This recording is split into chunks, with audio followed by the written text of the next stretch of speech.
자, 태규맘. 그 다음에 지금 이 순간이 옆에 누구지? 크리스탈. 그 옆에 거북이. 자, 존칭은 생략합니다. 님자는.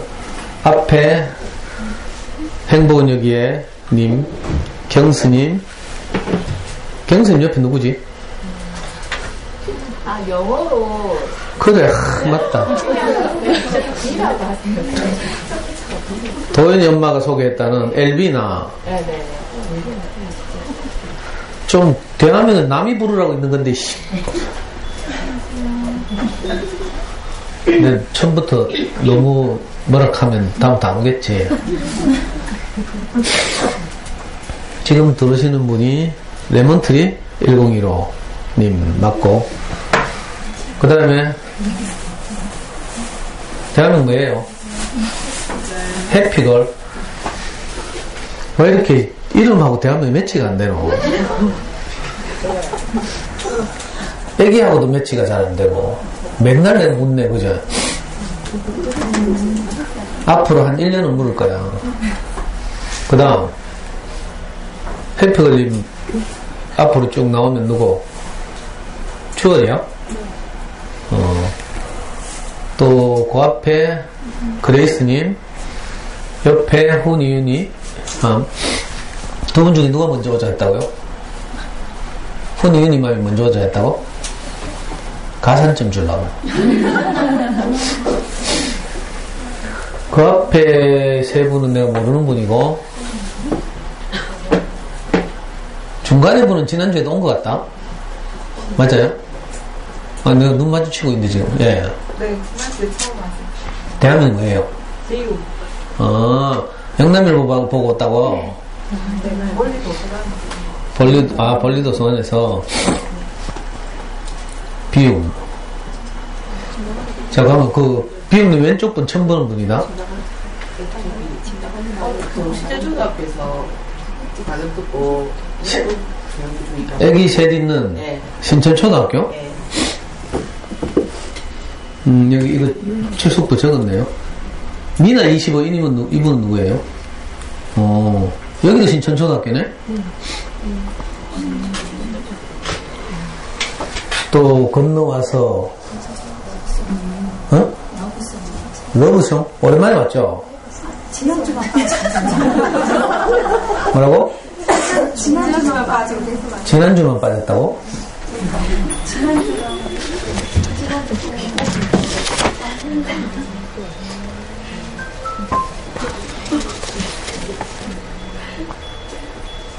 행복은 여기님하고 어떤 사이예요? 아는 언니예요. 아는 언니? 네.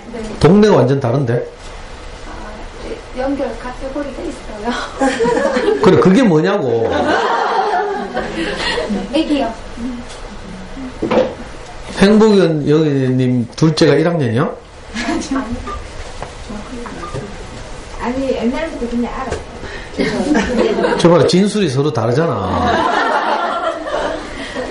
끝내 정확하게 얘기하고. 주목받고 싶은갑다. 계속 내가 얼마나 집요한데. 아니, 수상하다.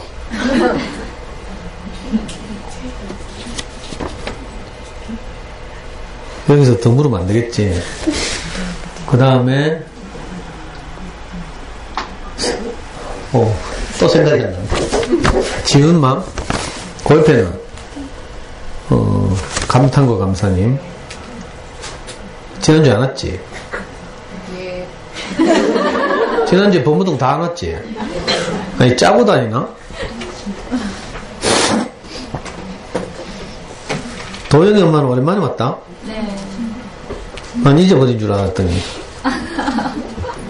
오늘 실수 엄마들 몇 명 안 보인다? 네.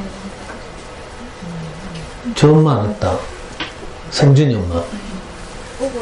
보고 있어? 그 다음에 스파크님. 건우 엄마도 오랜만에 왔네? 건우 엄마 대화명이 뭐더라? 10월 사람. 10월 사랑. 왜 10월만 사랑해? 네, 팀명이었어요. 10월에 가졌어요. 여기는 알아야 보인다님. 뒤에는 긍정적 마인드. 자, 찡이님, 옆에 언제까지나님, 비령님. 두 분 중에는 누가 먼저 오자 했어요? 언제까지나님? 가산점. 제일 오른쪽에는 헬스 두아이만? 헬스 두아이만. 아니, 헬스 두아이만? 나 연결이 안 된다.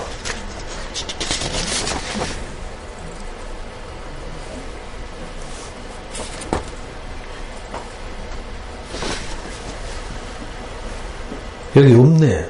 작년에 오고 요번에 안 적었나 봐요. 반칙이잖아.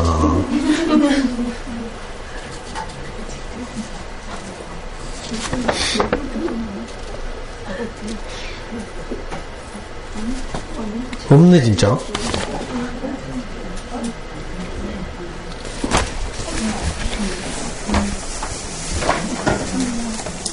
자,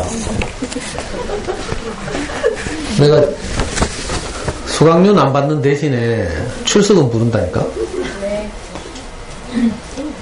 저는 여러분들하고 이 좋은 이웃이 되는 것이 목표이기 때문에 싫으면 안 오면 되고. 자, 그 다음에 답답한 맘님, 숨통 트인 맘님, 브레티님, 소년만은 뭐더라? 그 대화명 뭐 바꿨잖아. 뭐 저도 기억이 안 나?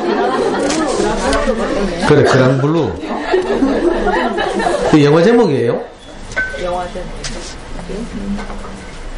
그랑블루. 그 다음에 아들 둘맘님, 행심년님, 미니리미님. 아들 둘맘님 따라서 한번 왔던 엄마는 이제 영화노? 5분을 하는데 개인적인 사정이 있네. 진짜로.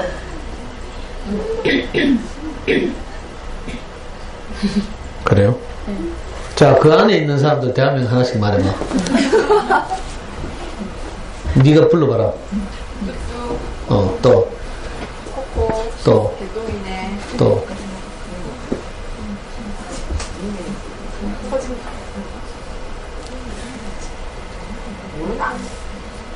서진이 엄마. 지 대화명도 몰라. 보람이 장미. 서진이 엄마는 자기 대화명을 모른다고? 성준이 엄마 왔어 이제? 내가 어제 서진이하고 성준이한테 신경질 막 냈더니 수학 공부하다가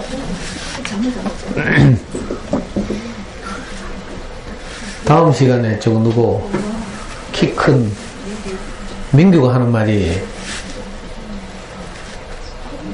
내가 너가 사춘기가 와서 지금 말을 안 듣나 감색하니까 같은 중학교 1학년 재열이가 하는 말이, 우리도 사춘기가 왔지만요 선생님은 갱년기가 왔어요.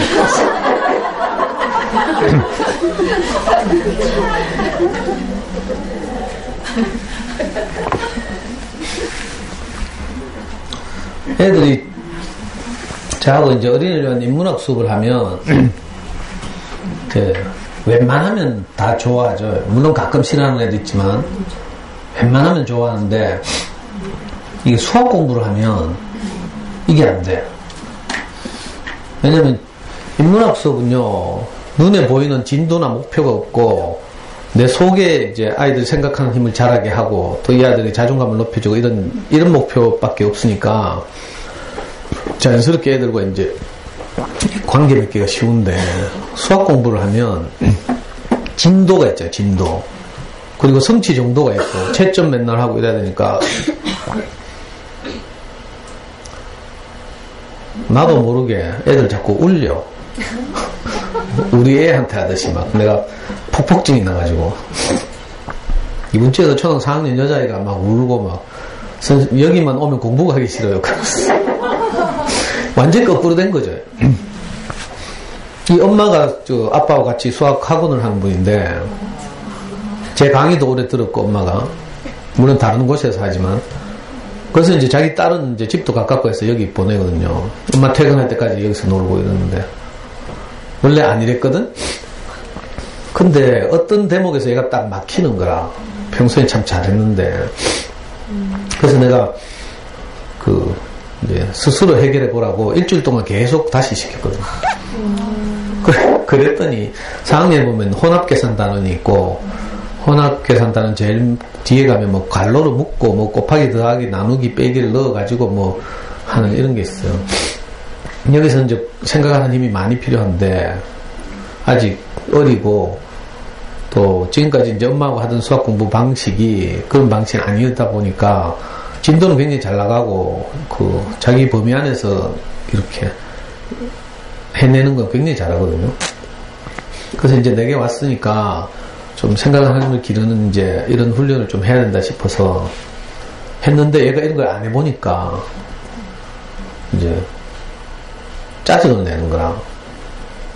지자리로 돌아가면서 문제집을 고의로 떨어뜨린다든지 니 방금 던졌지 하면 절대 안 던졌대요. 그래가지고 이제 좀 이 애 버릇도 좀 고치고 이렇게 하려고 일주일 동안 계속 시켰거든요. 급기야는 마지막 날 되니까 1시간을 계속 앉아있고 아무것도 안 하는 거라. 그래 불러서 물었더니 여기만 오면 공부하기 싫어요. 그래 아이고 내가 아이를 돌보려고 한 것도 그게 아니고 엄마가 여기 보낸 것도 그것이 아닌데 애가 여기 오면 공부하기 싫다 하면서 막 우는 거야. 아이고 놀래가지고 보내놓고 이제 엄마한테 그날 저녁에 전화를 해서 이제 상의를 했죠. 그랬더니 이제 엄마는 뭐 이런저런 이야기를 하면서 애가 성격이 좀 이렇게 내성적이고 이러다 보니까 뭐 하여튼 여기 와서 다른 친구들하고 이렇게 어울리는 게 좀 어렵기도 하고 하지만 엄마 생각은 어차피 이겨내야 될 일이니까 선생님이 끝까지 밀어붙이세요. 그래 그 엄마 말을 들으니까 이제 내가 좀 이 마음이 달라져서 엄마가 저렇게 생각해주면 오히려 저는 유연하게 할 수 있거든요. 그래가지고 이제 어떻게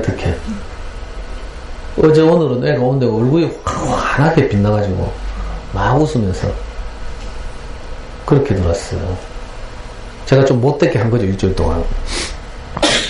근데 저도 이제 양보하고 그래 이건 넘어가자 하면서 아직 4학년이니까 좀 더 잘하고 나서 이제 해도 되겠다 싶고.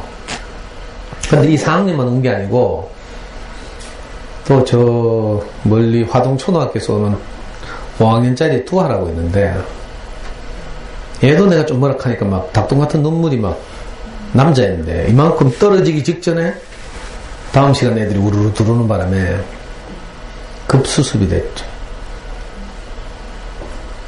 내가 말하는 게 좀 못됐나?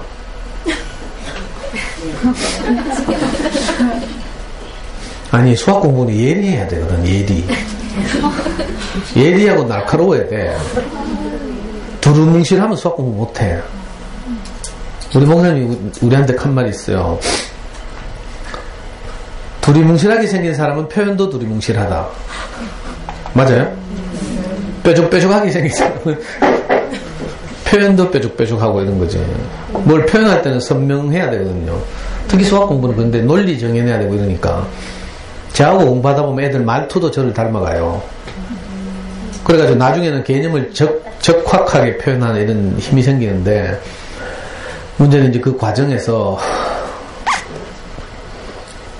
제 의도를 잘 못 따라오는 아이들, 저 의도를 못 따라오는 게 아니라 아이의 그 상황에 제가 잘 못 맞추는 거죠. 우리 애 키울 때는 내가 뭐 별거 안 했거든? 던져주고 하락하고 하면 채점하고 이랬는데 요즘 이제 다양한 아이들하고 하다 보니까 어제 또 성준이도 덕통 같은 눈물을 떨어지기 직전에 수습됐잖아. 그러니까 이 좀 부드럽고 이렇게 내성적인 아이들한테는 그렇게 제가 이렇게 대해야 하는데 그래서 어제 변명을 했죠. 어제 막 아파가지고 선생님이 지금 링겔도 맞고 이래가지고 신경질이 좀 나서 어떡하겠어. 그래서 부탁하는 게 뭔가 하면 왜 이런 이야기를 하는가 하면 제 전형적인 성격 이런 게 있잖아요. 또 아이들마다 제가 이렇게 해도 저보다 더 센 애들은요 맞받아치고 막 니믹하고 막 익하면서 아무렇지도 않게 넘어간 애들이 거의 다고 여기서 지내다 보면 저절로 그렇게 돼. 그렇게 해도 뭐 혼내거나 정죄하거나 하지 않으니까 자기들도 자유롭게 이제 저하고 이렇게 신뢰가 생겨서 그런 거죠. 점점 애들이 이제 아이다워지고 건강을 회복하고 이러니까. 근데 아직 이제 그런 깊은 신뢰가 없는 경우에는 위축되고 좀 속상하고 이렇거든요. 자, 이럴 때 고비인데, 이럴 때 이제 제가 할 수 없는 부분을 누가 해요? 엄마가 이제 중보를 잘해야 돼. 지혜롭게 해야 되죠. 한편으로는 애를 위로할 때는 저를 욕해야 되고요. 무조건 그 선생님이 어떤 선생님인데 뭐 많은 사람들에게 뭐 익하면 안 되고, 애를 살릴 때는 그래 그 선생님 성질 진짜 더럽지 하면서 익하고 애를 달랜 후에 그죠? 이제 아이에게 이제 제 마음을 좀 이렇게 잘 소화해서 엄마한테 전달했으면 좋겠어요. 그러면 이제 함께 이 어려움을 넘길 수 있는 거죠. 초등학교 4학년짜리 엄마가 그렇게 지혜롭게 저한테 말해주는 바람에 저도 이제 좀 마음이 달라져서 안 그랬으면 저도 이제 굳어서 이 조그만 게 시킨 대로 안 하고 하면서 이제 여기 오면 공부가 하기 싫어요 하면서 뭐 이렇게 하는데 내가 어떻게 걔하고 같이 공부하겠어요. 그래서 저도 참 답답하고 난감하고 그러면 다른 데라도 보내서 얘를 도와야지 이런 생각을 했거든요. 근데 그 사실은 그게 애 본 마음이 아니고 그 일주일간 마음인가 일주일간 마음 속상하니까 엄마가 중보를 잘하고 이제 이렇게 해서 이제 애가 해같이 맑게 다시 돌아와서 참 고맙더라고요. 그러니까 엄마들이 이제 아이도 살리고 저도 살리고 이래야 되지. 그 가운데서 중보를 잘하는 거예요. 보통 엄마들이 집에서 이제 아이들 돌보면서 이제 남편과 자녀 사이를, 아들 사이를 이렇게 중보해야 되죠. 퇴근하고 오면 남편이 무슨 말을 해야 된다고요? 오늘 하루 살면서 있었던 아이의 긍정적인 모습들, 이걸 추수해서 남편한테 이제 말해주는 거나. 그럼 밖에 나가서 수고한 남편이 보람을 느끼죠. 기분도 좋고. 근데 우리가 이런 지혜가 없으면 어떻게 돼요?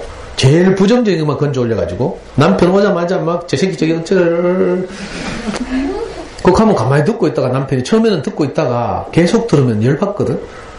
그러면 야 임마 이리 와 이래가지고 이제 일이 더 크게 벌어지는 거예요. 많은 초보엄마들 이런 실수를 보면 물론 엄마 자신에게 이제 그런 생명이 있어야 되지만 그죠. 그래서 사실은 제가 이 강의를 하는 거예요.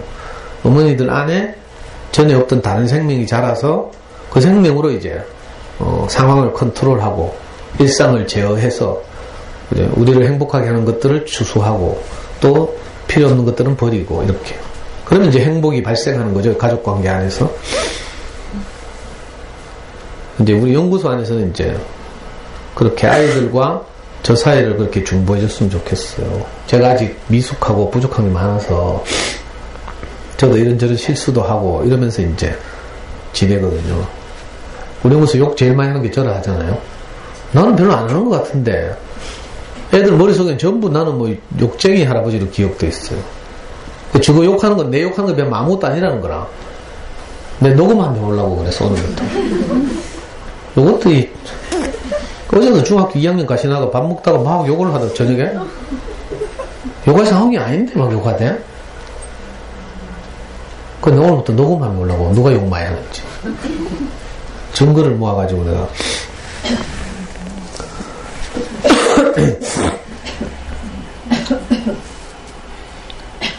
이거 적었어요? 어디 갔노?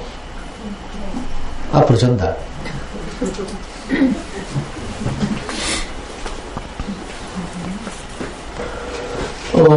이번 토요일은 내일이지. 내일은 이제 늘 말씀드리는 김영숙 선생님 상담이 있습니다. 한 달에 한 번씩 오시는데, 김영숙 선생님이 이제 저보다 훨씬 생물학적 나이로 하면 저보다 5살 위인데, 인격적 나이로 하면 저보다 20년 위죠. 제 스승의 수제자인데, 매주 한 번씩 오셔서 이제 이번 겨울 캠프를 계기로 해서 엄마들하고 이제 2시간 동안 이런저런 이제 자녀교육 문제나 또 뭐 가족 간의 문제나 이런 거 가지고 여러분들하고 이제 짧게 말씀드리고 질문을 받고 이런 방식으로 상담하고 있어요. 이렇게 이렇게 대중적으로 하는 게 아니라 제 방에서 보통 한 10분에서 15분 정도 오셔서 내일인데 그게 오늘은 지금 이분은 이쁜 좋은 주임은 어디였노? 뭔지도 모르고 막 신청했죠. 일단 급해서 숨통 트임만 사랑 햇살 이분은 제가 모르는 분인데 이분도 어느 학교에서 온 것 같은데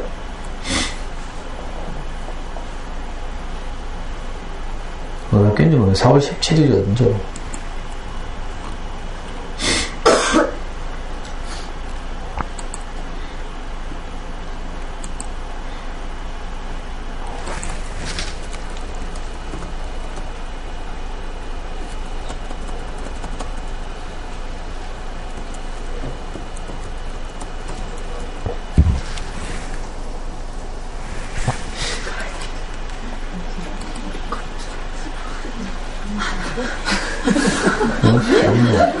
왜?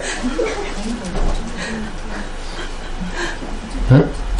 왜 웃지?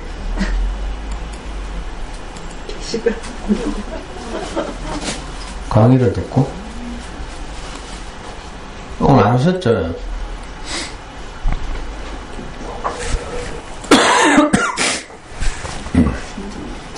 내일은 또, 멀리서 유튜브를 보고, 이 아줌마, 이 남양주에서 남편이랑 같이 온 가족이 오늘 저녁에 내려온다고. 저보고 내일 아침부터 좀 만나자고. 그래서 내일 10시에 내가 연구소 문을 열어요. 이분 가족이 이 인근에서 자고 10시부터 저녁 먹을 때까지 하여튼 상담하겠다고. 낮에 이 김영수님 상담이 있어서 큰 다행이지. 안 가면 하루 종일 내가. 관심 있으신 분은 시간 맞춰서 오시면 됩니다. 그리고 자, 5월달에 이제 저하고 아이들이 인문학 수업을 하는데 5월달에 구입할 책을 제가 선정했어요. 같은 책이라도 예를 들면 알사탕은 전부 모든 학년에게 해당하는데 이제 아이들 상황과 연령에 맞게 저하고 이제 노는 거죠. 그래서 여기서 이게 이제 고학년용 책인데 이번에 4학년, 5학년 아이들 수업에 제가 넣은 책이에요. 기호 3번 안석봉. 창비에서 나온 책인데 그 초등학교 저학년 고학년을 위한 단행본들 있잖아요. 그림책 말고 단행본들을 어떻게 하면 잘 고르는가 하면요. 물론 베스트셀러를 고르면 되죠. 그 유명한 작가들, 예를 들면 뭐 최인선이나 이금이나 뭐 이런 분들의 작품 고르면 되는데 잘 모르시면 알라딘 AS24 가면요 어린이 문학상 있어요. 국내 어린이 문학상 왼쪽 메뉴에 잘 찾아보시면 국내 어린이 문학상을 검색하시면 창비에서는 창비 어린이책 원고 공모라는 걸 해마다 해요. 창비 어린이책 원고 공모. 거기서 저학년과 고학년으로 나누어서 각각 이제 그해 출품된 작품을 대상으로 이제 시상을 하거든요. 거기서 이제 대상을 받은 작품들 전부 재밌어요. 하고 올드 데이트 하지 않고 발음이 안 돼요. 이거 어떻게 발음하지?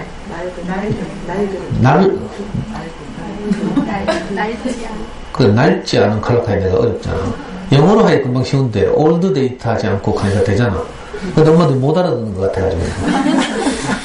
최신 흐름을 이제 요즘 아이들 정서를 잘 반영하는 이런 것들이죠. 고전도 물론 좋은 책들이 많이 있지만 예를 들어 고학년 책 중에 뭐 몽실은 이런 건 고전적으로 아주 좋은 책이지만 이제 기호 3번 안석봉 이거는 이 석봉이라는 아이가 우연하게 정교어린이 회장이 출마하면서 겪게 되는 이런저런 에피소드예요. 그래서 고학년들 책으로 이제 이거 3학년 이상을 가지고 한번 해보려고 하는데 워낙 재미있어서 3학년들도 소화할 수 있지 싶어서 이게 창비 어린이책 원고 공모에서 고학년 대상을 2012년인가 받은 책이에요. 제가 이렇게 소개하면 2013년에 뭘 받았는지 궁금하면 이제 검색해보고, 그렇게 이제 책을, 고학년 같으면 그렇게 고르시면 되죠. 그리고, 헨리의 자유성자, 이거는 이제 칼데콧 받은 책인데, 이것도 이제 몇 년, 그렇게 오래되지 않았죠. 2000년대 들어서 칼데콧을 받은 책. 이것도 사실 엄밀하게, 그림책인데, 엄밀하게는 고학년 책으로 분류돼요.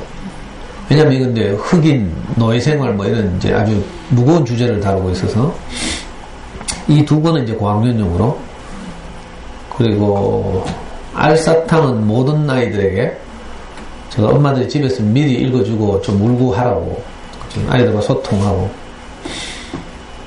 잘가 작은 새, 이것도 칼데콧을 받은 책 같은데, 아이들이 왜 반려동물을 키우기도 하고 뿅아리나 뭐 이런 거 키우죠. 그러다가 이제 헤어지게 되었을 때 겪는 아이들의 그 상실 이런 걸 이제 위로하는 책이에요.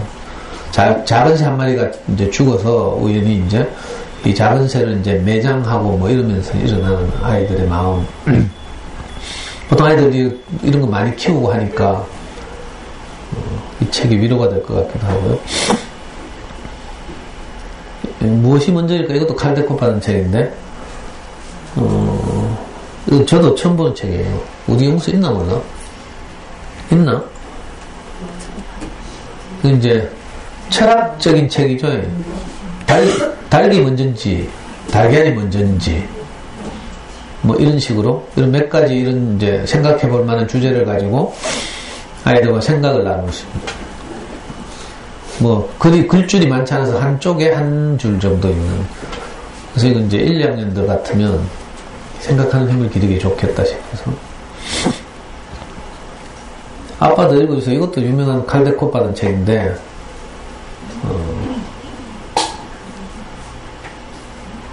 보통 아이들 재울 때 책을 읽어주면서 재우잖아요. 근데 아이들 책을 좋아하고 엄마가 읽어줘서 좀 좋아하니까,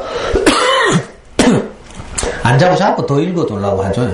그런 일을 모티브로 해서 이제 이 엄마가 아니고 아빠죠. 이 닭 집안인가?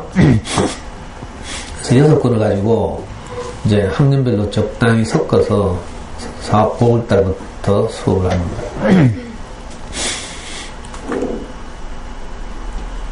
태기면 기특하게 벌써 댓글도 달아놨다. 센스 있네. 내가 이렇게 공지 올리는데도 뭐 아무 댓글도 없고 우리 카페 회원이 2,700명이 넘는 2,800명인데 그냥 볼까요? 댓글 수 내가 열심히 책 골라놓은 반 요 한 개 닦아 한 개. 지금 필요한 건 댓글 5만상 단데 여기 뭐 강의 들어가도 돼요. 78개 달려.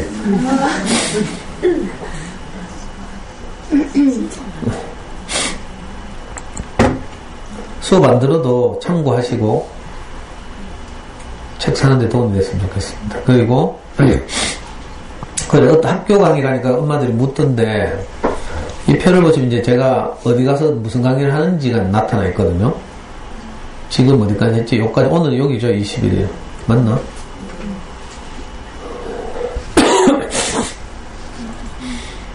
그래서 혹시 필요하시면 전부 내 가는 학교마다 지금 독한 마음 먹고 뭐 한다고요? 책 읽기의 소중함에 대해서 좀 말씀드린다고 했죠. 근데 19일 신천 초등학교 강의는 유일하게 수학공부법 강의를 했어요. 아직 우리 모기님이 동영상 안 올리신 것 같은데 혹시 수학공부에서 관심 있으신 분은 물론 지난 강의들도 있지만 그죠? 뭐 특별히 뭐 다른 건 없지만 그래도 이 19일 신천초등학교 강의를 한번 들어보시면 수학 공부에 대한 마인드를 다시 한번 형성할 수 있지 않을까 이런 생각이 듭니다. 그리고 우리 5월 13일 날 연구소 인문학기행 간다고 했죠. 보통 한 학기에 한 번씩 1년에 2번 5월과 10월 이렇게 인문학기행을 하는데 이번에는 인문학기행이긴 하지만 우리 여기 가까이 있는 어디? 택폴 안에 있는 그 뭐죠? 예, 국립대국어학관 그 시설도 잘 되어 있고 뭐 아이들 마당에서 뛰어놀기도 좋고 그래서 우리 아이들 가면 뭐 시선 아무 상관없죠. 무조건 뛰노니까. 그래서 제가 갈 때마다 이제 단체로 강제로 그 도슨트 선생님하고 이야기해가지고 이제 해설을 듣고 이렇게 하거든요. 그때만 이제 엄마들도 다 따라다니니까 눈치 보여서 이제 좀 듣는 척도 하고 뭐 이렇게 하거든요. 그래서 이번 국립대우학관에서도 도슨트가 40분간 뭐 해설하는 이런 프로그램이 있어요. 근데 이건 예약이 안 된다고 했지.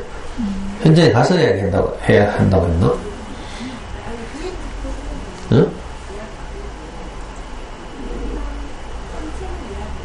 예약을 해야지. 체험하는 건 예약해야 되고, 도슨트는 예약이 안 돼. 체험하는 게 뭔데? 그래. 내가 지금 도슨트 이야기 하잖아. 예약 안 된다는 거지? 그 4D 체험하고 뭐 체험하는 게 두 가지가 있는데 그건 예약을 해야 된대요. 그래서 제가 오늘 내일 이제 우리 카페 공지글을 올릴 텐데 댓글을 다시고 그 입장료하고 우리 단체 할인해서 갈 거니까 그 4D하고 또 하는 뭐지? 뭐 체험하고 이런 게 있는데 그건 그 전체관람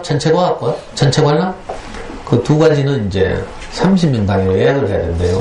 그래서 자세한 사항 공지를 올릴 테니까 그 체험 프로그램은 오전에 하려고 10시 우리 10시에 그 집계를 해가지고 오전에 그 체험 프로그램을 하고 도시락 까먹고 오후에는 도슨트 해설 듣고 그리고 그 후에는 이제 마음껏 뛰어놀고 엄마들은 뭐 3-3-5 모여서 수다 떨고 우리 원수맘님이 그 동네 살기도 하고 또 제 강의를 오랫동안 듣고 그 지금은 아주 가족처럼 지내는 그 우리 모기님하고 동기가 하나 있어요. 모기님과 비슷한 시기에 온 그 어떤 엄마가 있는데 거기서 통닭집도 해요.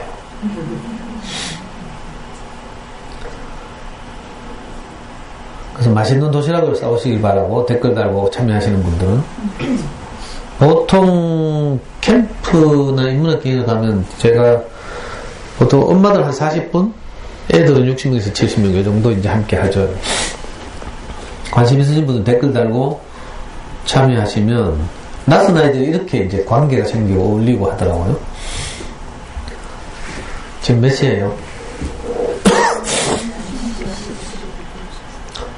자, 시간 많이 갔죠?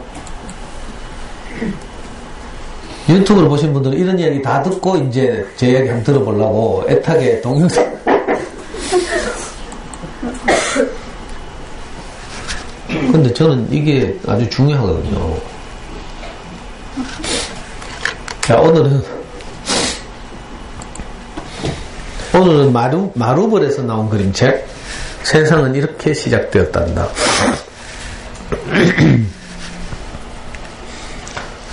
마루벌이라는 출판사는 우리 그림책 시장에서 아주 유명한 출판사 중에 하나예요. 제가 잘 소개를 안 해서 그렇지.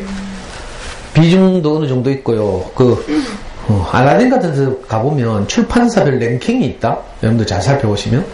예를 들면 어린이책 시장에서 이 브랜드 파워가 얼마인지 이런 식으로. 어린이책 시장에서 브랜드 파워 1위는 창비예요. 창비. 이런 식으로. 알라딘에서 잘 살펴보시면 출판사별 브랜드 파워가 있죠. 길버드 어린이는 매주이 이런 식으로. 좋은 어린이책을 많이 만드는 순서 뭐 이런 거라고 할 수 있어요. 마루벌에서 나온 책 가지고 제가 여러분들에게 강의를 드린 적이 있는데 뭔지 아시는 분? 뭐라고? 선인장 모텔. 선인장 모텔? 아, 호텔. 선인장 호텔이 마루벌이야? 네. 맞아요? 네. 또 다른 책? 세상에서 살아있는 모든 것은 내가 강의한 적 있어? 있어? 네. 맞네. 많이 했네. 또 내가 기대하는 대답이 안 나온다. 어떤 헤엄이. 그래, 어떤 헤엄이. 마루벌 책 많이 했네. 왜냐면 마루벌 책은요, 굉장히 깊이가 있어요. 그림책이긴 하지만 애들하고 나누기 어려워요. 주로 이제 어른들이, 그래서 제가 이제 마루벌 책은 좀 가능하면 이제 엄마들 부담될까봐 피하는 출판사예요. 근데 이제 고민하다가,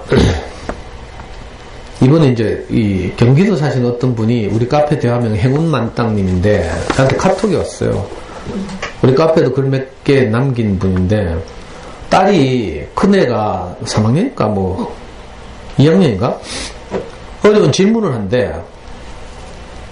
읽어볼게요. 선생님 안녕하세요. 새공주맘 행운만땅이에요. 카페에 글을 2분밖에 못 올려서 기억 못 하실 것 같아요. 저번에 독후감 때문에 고민글 올렸었는데요. 그 딸내미가 책을 너무너무 좋아하거든요. 선생님 강의 듣고 전집 다 팔고 좋은 그림책 사서 매일 읽어주고 있답니다. 읽어주다가 같이 울고 웃고 제가 그림책에 푹 빠져서 살고 있습니다. 정말 감사드려요. 첫째 아이가 제일 궁금한 게 우주, 신체라고 하는데 우주는 어떻게 생겼는지, 블랙홀은 왜 생기는지, 별은 어떻게 생기는지 물어보는데 대답을 해주기 어렵네요. 초등 2학년이 볼만한 우주 관련 책 좀 추천 부탁드립니다. 그리고 사람은 왜 날개가 없는지, 못 나는지, 병은 왜 걸리는지 궁금하다고 하네요. 인체책도 추천 부탁드려요. Y책도 예전에 빌려보다 보니 궁금증이 해소가 되지 않나 봐요. 이렇게 카톡이 왔어요. 이걸 내가 카톡으로 어떻게 대답하는 독수리 타법으로. 그래서 이제 저도 고민하다가 오늘 이 책을 선택한 거죠. 이걸 책으로 해결하려고 하면 어려워요. 물론 이제 뭐 전체는 우주에 관한 지식을 조금 획득할 수는 있고 뭐 하지만 이런 아이들 가진 질문은 지금 근원적인 것이거든. 가끔씩 보면 아이들이 그죠? 사람은 왜 죽는지 이런 질문도 하고요. 또 하나님이 사람을 지었다는데 왜 이렇게 나약하게 지었는지에 관해서 궁금해하고요. 또 교회를 좀 다니는 아이들은 선악과를 먹고 나서 사람들이 하나님과 관계가 끊어졌다는데 그럼 선악과 만들지 말지 왜 만들었어요? 뭐 이런 질문도 하고요. 이게 굉장히 어려운 근원적인 질문이죠. 전에 한번 잠수의 아이 중에 하나가 실제로 이 강의를 듣다가 엄마가 이 강의를 듣다가 딸에게 계속 가서 이야기했는데 그때 딸아이가 궁금한 걸 메모해가지고 저한테 찾아온 적이 있어요. 초등학교 3학년짜리가. 지금 고3인데 원래 대학 갔나 모르겠네. 지금 서울로 이사가서 사는데 이 아이가 그때 물었던 게 이런 질문들이에요. 그래서 우선 이제 그 세상과 우주의 기원에 대해서 이제 전부 궁금해하는 것인데 자연과학적으로 말하면 지금 가장 설득력 있는 견해는 빅뱅 이론이죠. 어느 날 아주 작은 뭐가 있다가 이게 대폭발을 일으키면서 팽창. 이걸 뭐 유명한 과학자들이 캐놓으니까 내가 반박을 못하겠네. 요만한 입자가 하나 있었는데 갑자기 막 크게 팽창하면서 뭐 3분 만에 뭐 엄청난 우주가 펼쳐졌다 하면서 막 네이버 검색 한번 해봐요. 이게 가장 이제 설득력 있고 많은 지지를 받는 이론이에요. 빅뱅 이론. 이 밖에도 여러 이론이 있었지만 이제 빅뱅 이론에 묻혀서 많이 사라지고 있고, 그렇다고 해도 이게 진실인지는 아직 검증되지 않았어요. 그러니까 자연과학적 발견과 노력이 계속되고 있지만 가장 설득력 있고 다수 견해라는 것이지 진짜 그렇겠다 이렇게 알 수는 없는 거죠. 그러니까 이게 과학의 한계예요. 과학의 한계. 그래서 이 과학에 대한 또 다른 대척점에는 뭐가 있어요? 하나님이 천지를 창조했다 이런 견해가 있어요. 그래서 이 충돌하는 거죠. 그래서 교회 다니는 애들은요, 중학교 때 물리 시간에, 중학교 때 과학 시간 되면 굉장히 혼란을 겪고요. 정답 어떻게 골라야 될지. 그죠? 그러니까 이제 보통 다른 종교는 이 우주의 기원에 관한 견해가 없고요. 인생이 주어졌는데 많은 문제가 발생하니까, 예를 들면 불교 같으면 인생이 이미 이 세상에 왔는데 생로병사가 있단 말이에요. 석가모니께서 그걸 발견하고 이 생로병사를 어떻게 벗어날까, 해결할까 이 문제를 가지고 고민하기 시작했어요. 그러니까 대부분 이제 다른 철학이나 종교는 기원에 관한 그런 의견을 제출하는 곳이 잘 없고요. 이제 과학만 이렇게 뭐 빅뱅 이론이든지 뭐 아니면 뭐 자연 우주설이라든지 뭐 또는 불가지론도 있어요. 불가지론은 뭔가 하면 인간이 이성으로 이 우주와 세상의 기원을 밝히기 어렵다. 그래서 불가지. 무슨 말인지 알겠어요? 뭐 이런 견해도 있고요. 근데 이제 다른 한쪽에서 이제 유일하게 이런 뭐 자연과학적 견해에 대해서 이제 대립하는 것처럼 일견 보이는 것이 성경이죠, 성경. 성경의 제일 첫 장이 창세기잖아요, 창세기. 창세기라는 말은 한자 그대로 번역하면 세상을 창조한 기록 뭐 이런 거예요. 영어 버전은 뭔지 알아요? 창세기의 영어 표현은 뭐라고? 현대자동차? 제네시스. 창세기는 영어로 제네시스예요. 제네시스라는 말은 시작 또는 기원 이런 뜻이죠. 그러니까 시작 또는 기원에 관한 이야기가 창세기 이제 1장과 2장에 펼쳐져 있어요. 그리고 오늘 제가 택한 마루버리 그림책 세상은 이렇게 시작되었단다. 보여요? 이게 이제 바로 창세기 1장에 관한 이야기를 이제 어린이 버전으로 풀어낸 거죠. 우선 한번 읽어보고 말씀드릴게요. 원래 이 주제는 사실은 제가 이 금요일 강의에서는 거의 안 하고요. 사실 토라스쿨에서 하는 수준인데, 심화반 수준이다, 이 말이에요. 근데 이거 개념학습반에서 이게 잘 될지. 세상은 이렇게 시작되었단다.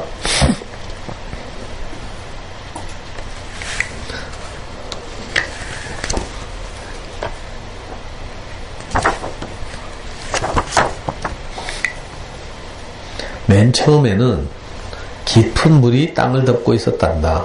아무런 모양도 없이 어둡고 텅 빈 채로 말이야. 그래서 하나님은 무엇인가 해야겠다고 생각하셨어. 이윽고 하나님께서는 빛이 있으라고 말씀하셨지. 그러자 빛이 생겼단다.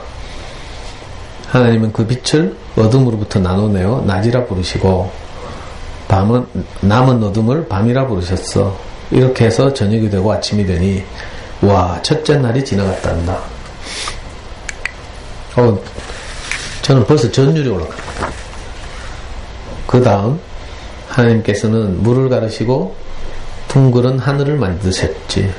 이렇게 해서 저녁이 되고 아침이 되니 우와, 둘째 날도 지나갔단다. 셋째 날 하나님께서는 물을 한 곳으로 모으시고 마른 땅이 드러나게 하셨어. 그리고 그 마른 땅을 묻히라 부르시고 모인 물을 바다라고 부르셨지. 하나님께서는 이 모든 것을 보시고 흐뭇해하셨단다. 물이 멀리 흘러가면서 산과 바위, 사막과 늪, 들이 나타났지. 그러자 하나님께서는 이렇게 말씀하셨단다. 풀과 나무와 온갖 종류의 식물들이 땅 위에서 자라게 하라. 그래서 땅 위에는 푸른 풀과 나무가 자라고 꽃이 피어나고 숲이 생겨났지. 그 식물들이 씨앗을 맺어 온 땅 위에 퍼지게 되었단다. 그렇게 해서 저녁이 되고 아침이 되니 아침이 와 셋째 날도 지나갔단다. 내가 뭐 잘못 읽은 것 같다. 와가 아니구나. 감탄사 와가 아니고 그렇게 해서 저녁이 되고 아침이 와 첫째 날이 지나갔단다. 이거는 나는 감탄사인 줄 알고 여기서 전율이 감탄사 바꿔도 뭐 괜찮죠. 뭐가 리듬이. 근데 아니네. 다시. 그래서 땅 위에는 푸른 풀과 나무가 자라고 꽃이 피어나고 숲이 생겨났지. 그 식물들이 씨앗을 맺어 온 땅 위에 퍼지게 되었단다. 이렇게 해서 저녁이 되고 아침이 되니 아침이 와 셋째 날도 지나갔단다. 자, 넷째 날 하나님께서는 이렇게 말씀하셨지. 하늘에 빛이 있어 낮과 밤을 나누었으니 태양이라는 아주 밝은 빛을 만들어 낮을 다스리게 하고 그보다 약한 빛의 달을 만들어 밤을 다스리게 하라. 또 하나님께서는 밤 하늘에 별을 걸어 두셨지. 그리고 밤이 지나 낮이 됨에 따라 일주일과 한 달, 1년과 네 계절을 가르셨지. 이렇게 해서 저녁이 되고 아침이 와 넷째 날도 지나갔단다. 이제 하나님은 하늘 아래를 굽어보셨어. 그런데 움직이는 것이 하나도 없는 거야. 그래서 이렇게 말씀하셨지. 물로 하여금 살아있는 생물들을 낳게 하라. 하나님께서는 큰 고래와 온갖 물고기들로 바다를 채우셨단다. 돌고래며 거북, 상어와 해파리, 정어리들을 살게 하셨지. 또 강과 맑은 시내에는 연어와 메기, 붕어와 피라미, 가재와 소금쟁이, 개구리들을 살게 하셨단다. 그런 다음 하나님께서는 또 이렇게 말씀하셨지. 땅 위에는 새들이 생겨 날아다니게 하라. 그리하여 땅은 새들이 하늘로 날아오르면서 쥐저기는 노래소리로 가득 차게 되었단다. 공작이며 홍학, 두루미며 맷비둘기, 앵무새와 집바퀴, 올빼미와 깨고리, 그리고 쏙독 새들로 말이야. 이렇게 해서 저녁이 되고 아침이 와 다섯째 날도 지나갔단다. 여섯째 되는 날 하나님께서는 이렇게 말씀하셨어. 땅으로 하여금 온갖 움직이는 동물들을 낳게 하라. 가축과 기어다니는 것들과 크고 작은 들짐승들을, 그리고 온갖 동물들은 저마다 다 다르고 살 곳을 갖게 되었지. 하나님께서는 이것을 보시고 흐뭇해 하셨단다. 그러나 하나님께서는 그것으로 일을 끝내지 않으셨어. 하나님께서는 하나님의 모습대로 남자인 아담과 여자인 이브를 만드셨지. 그리고 두 사람에게 바다의 물고기들과 공중의 새들, 또 땅 위의 짐승들과 온갖 생명 있는 것들을 돌보게 하셨단다. 아담과 이브는 하나님이 지으신 모든 것에게 이름을 붙여주었지. 그리고 하나님께서는 아담과 이브 또 하나님께서 창조하신 모든 것들에게 축복을 내려주셨단다. 자손을 낳아 번성하게 하고 이 땅을 잘 돌보아 영원히 지속되게 하라. 그렇게 해서 저녁이 되고 아침이 와 여섯째 날도 지나갔단다. 일곱째 날 하나님께서는 모든 일을 마치시고 하나님께서 지으신 세상을 보시고 매우 만족해 하셨어. 그래서 일곱째 날에 축복을 내리시고 편히 쉬셨지. 이렇게 하여 이 세상이 시작되었단다.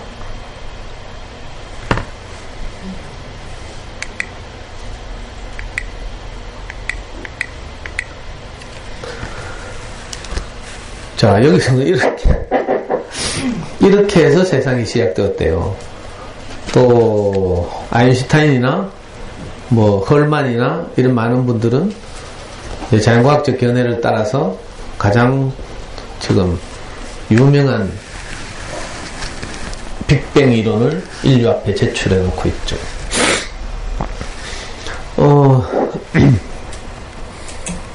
어디서부터 말씀드려야 모르겠네. 근데 이제 이 혼란을 이겨내는 방법이 딱 하나 있어요.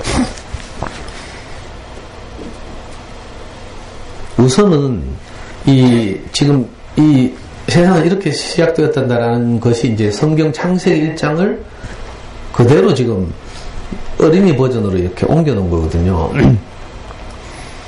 근데 이 성경을 쓴 사람이 하나님이 천지 창조를 하는 것을 보고 쓴 것처럼 되어 있죠. 마치 지금 정치부 기자들이 대통령 후보들 유세를 따라다니면서 현장에서 일어나는 일을 막 보도하잖아요. 그죠? 근데 그러면 이제 보고 쓰는 거니까 이거 확실한 거라. 근데 지금 빅뱅 이론이 천지가 막 그렇게 폭발한 걸 누가 보고 쓴 게 아니죠. 추측하는 거예요. 과학적 정보들을 기초로 해서 추론하는 거죠. 추론. 가설이죠. 가설. 그러면 성경을 쓴 사람들은 천지창조 보고 썼을까? 이 성경 창세기는 누가 썼다고요? 모세가 썼다고 추정되죠. 아주 설득력 있는 근거는 없어요. 너무 오래된 이야기라서. 이 구약 성경이 쓰여진 시기가 BC 1700년경 지금으로부터 약 3,700년경이라고 하죠.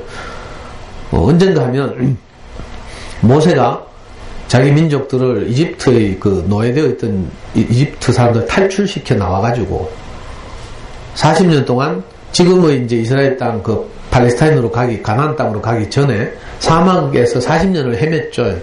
그 40년을 헤매던 시기에 썼던 책이라고 해요. 그래서 그 성경의 그 제일 앞부분 5권을 모세가 썼다고 해서 모세 오경 이렇게 부르죠. 그리고 이걸 이제 좀 어려운 말로 토라라고도 해요. 토라. 보통 이제 그 모세가 알게 된 어떤 사막에서 자기 민족 200만을 이끌고 자기들로서는 도저히 불가능했던 이집트의 노예 상태로부터 탈출하는 거, 이거 불가능한 일이죠. 무슨 말인지 알겠어요? 400년이나 노예되어 있던 전혀 무장되지 않은 200만이라는 이스라엘 민족 부녀자들을 포함해서 200만이나 되는 이스라엘 사람들이 그 당시 유럽과 북아프리카를 지배하고 있던 대제국 이집트로부터 그죠? 총칼 하나 없이 훈련된 군대 없이 탈출해 나오는 것은 도저히 불가능했어요. 그런데 이 완전히 우리 사람의 생각으로 불가능하다고 여겨졌던 일들이 가능한 현실이 된 거라. 그래서 이집트 사람들 이스라엘 사람들 200만이 탈출해 나왔어요. 그 40년 동안 이제 시나이 반도를 헤매다가 마침내 지금의 팔레스타인 지방에 가서 정착하게 된 거죠. 그 시기에 모세가 시간 남을 때마다 기록을 한 거죠. 그러니까 무슨 말인가 하면 사유부 기자가 사건 현장에 가서 보고 목격한 것을 보도하는 것과 다르다 이런 말이에요. 그래서 이걸 잘 알지 못하면 소위 말해서 창조론에 빠지는 거라. 그래서 자연과학의 세계에서는 창조론과 진화론이 여전히 대립하고 큰 논쟁을 일으키고 있어요. 심지어는 미국에서도 이 문제가 해결이 안 돼가지고 주마다 정책이 달라요. 어떤 주에서는 창조론을 가르치고 어떤 주에서는 진화론을 가르치고. 참 어려운 문제죠. 근데 사실은 늘 말씀드리지만 그림책도 마찬가지고요. 예를 들어서 제가 좋아하는 존 버닝햄의 지각대장 존을 보면, 자, 표면적인 눈으로 보면 이 존은 맨날 지각했어. 그래서 선생님이 빡빡이 시키죠. 지각대장 존 넘기면 바로 뒷표지 앞표지가 다 빡빡이에요. 다시는 지각을 하지 않겠습니다. 다시는 지각을 하지 않겠습니다. 잔인하죠. 이건 이제 표면적인 것밖에 볼 줄 모르는 담임 선생님의 눈으로 보니까 존의 지각 이유를 도저히 이해할 수 없는 거라. 존이 뭐 악어가 나타나가지고 지각했대. 근데 담임 선생님 생각에는 어른들의 눈으로 보면 그 악어 같은 놈이 우리 마을 개울에 나타날 리가 없잖아. 그렇죠? 그래서 이 보이는 것과 보이지 않는 것, 이 두 세계를 포착하는 눈이 필요하거든요. 제가 그래서 우리 아이 늘 학교 다닐 때 이야기했죠. 우리 아이가 어릴 때 학교 다닐 때 보면 초등학교 가는데 우리 걸음으로는 3분만 가는데 우리 애는 30분 걸려. 30분. 지각된 존처럼 막 돌아다니면서 오만 거 다 뭐 이상한 거 만지고 죽고 땅바닥에 있는 거 수집하고 뭐 살피고 뭐 이래가니까 어린 시절의 기억이라는 게 그렇죠. 그 어린 아이의 눈으로 봐야 되니까. 저는 지금도 내가 깜짝 놀랐어요. 어릴 때 내가 분명히 비산동 그 슬럼가에서 광장에서 놀았거든요. 광장에서. 근데 나중에 내가 가보니까 광장이 아니고 골목이더라니까. 너무 충격을 받았어요. 그것도 넓은 골목도 아니야. 근데 내가 어리고 그러니까 그게 굉장히 넓어 보였던 거죠. 지금 우리 눈으로 보면 연구소는 좁아 터졌잖아. 그죠? 덧대기 시장 같아요. 안에 수학 공부하는데 바깥에서 뛰고 뭐 고함 지르고 막 지랄을 하고 내가. 그래서 내가 웬만하면 그냥 있지만 어떤 때는 상태안 좋으면 문 열고 나가 뛰는 놈들 체포해가지고 막 혼도 내고 하는데. 자, 우리 어른들의 눈으로 보면 이건 굉장히 좁아 터진 곳이에요. 근데 예를 들어 초등학교 1년생들이 여기 와봐. 여기 지금 엄청난 넓은 공간이라니까? 폈죠.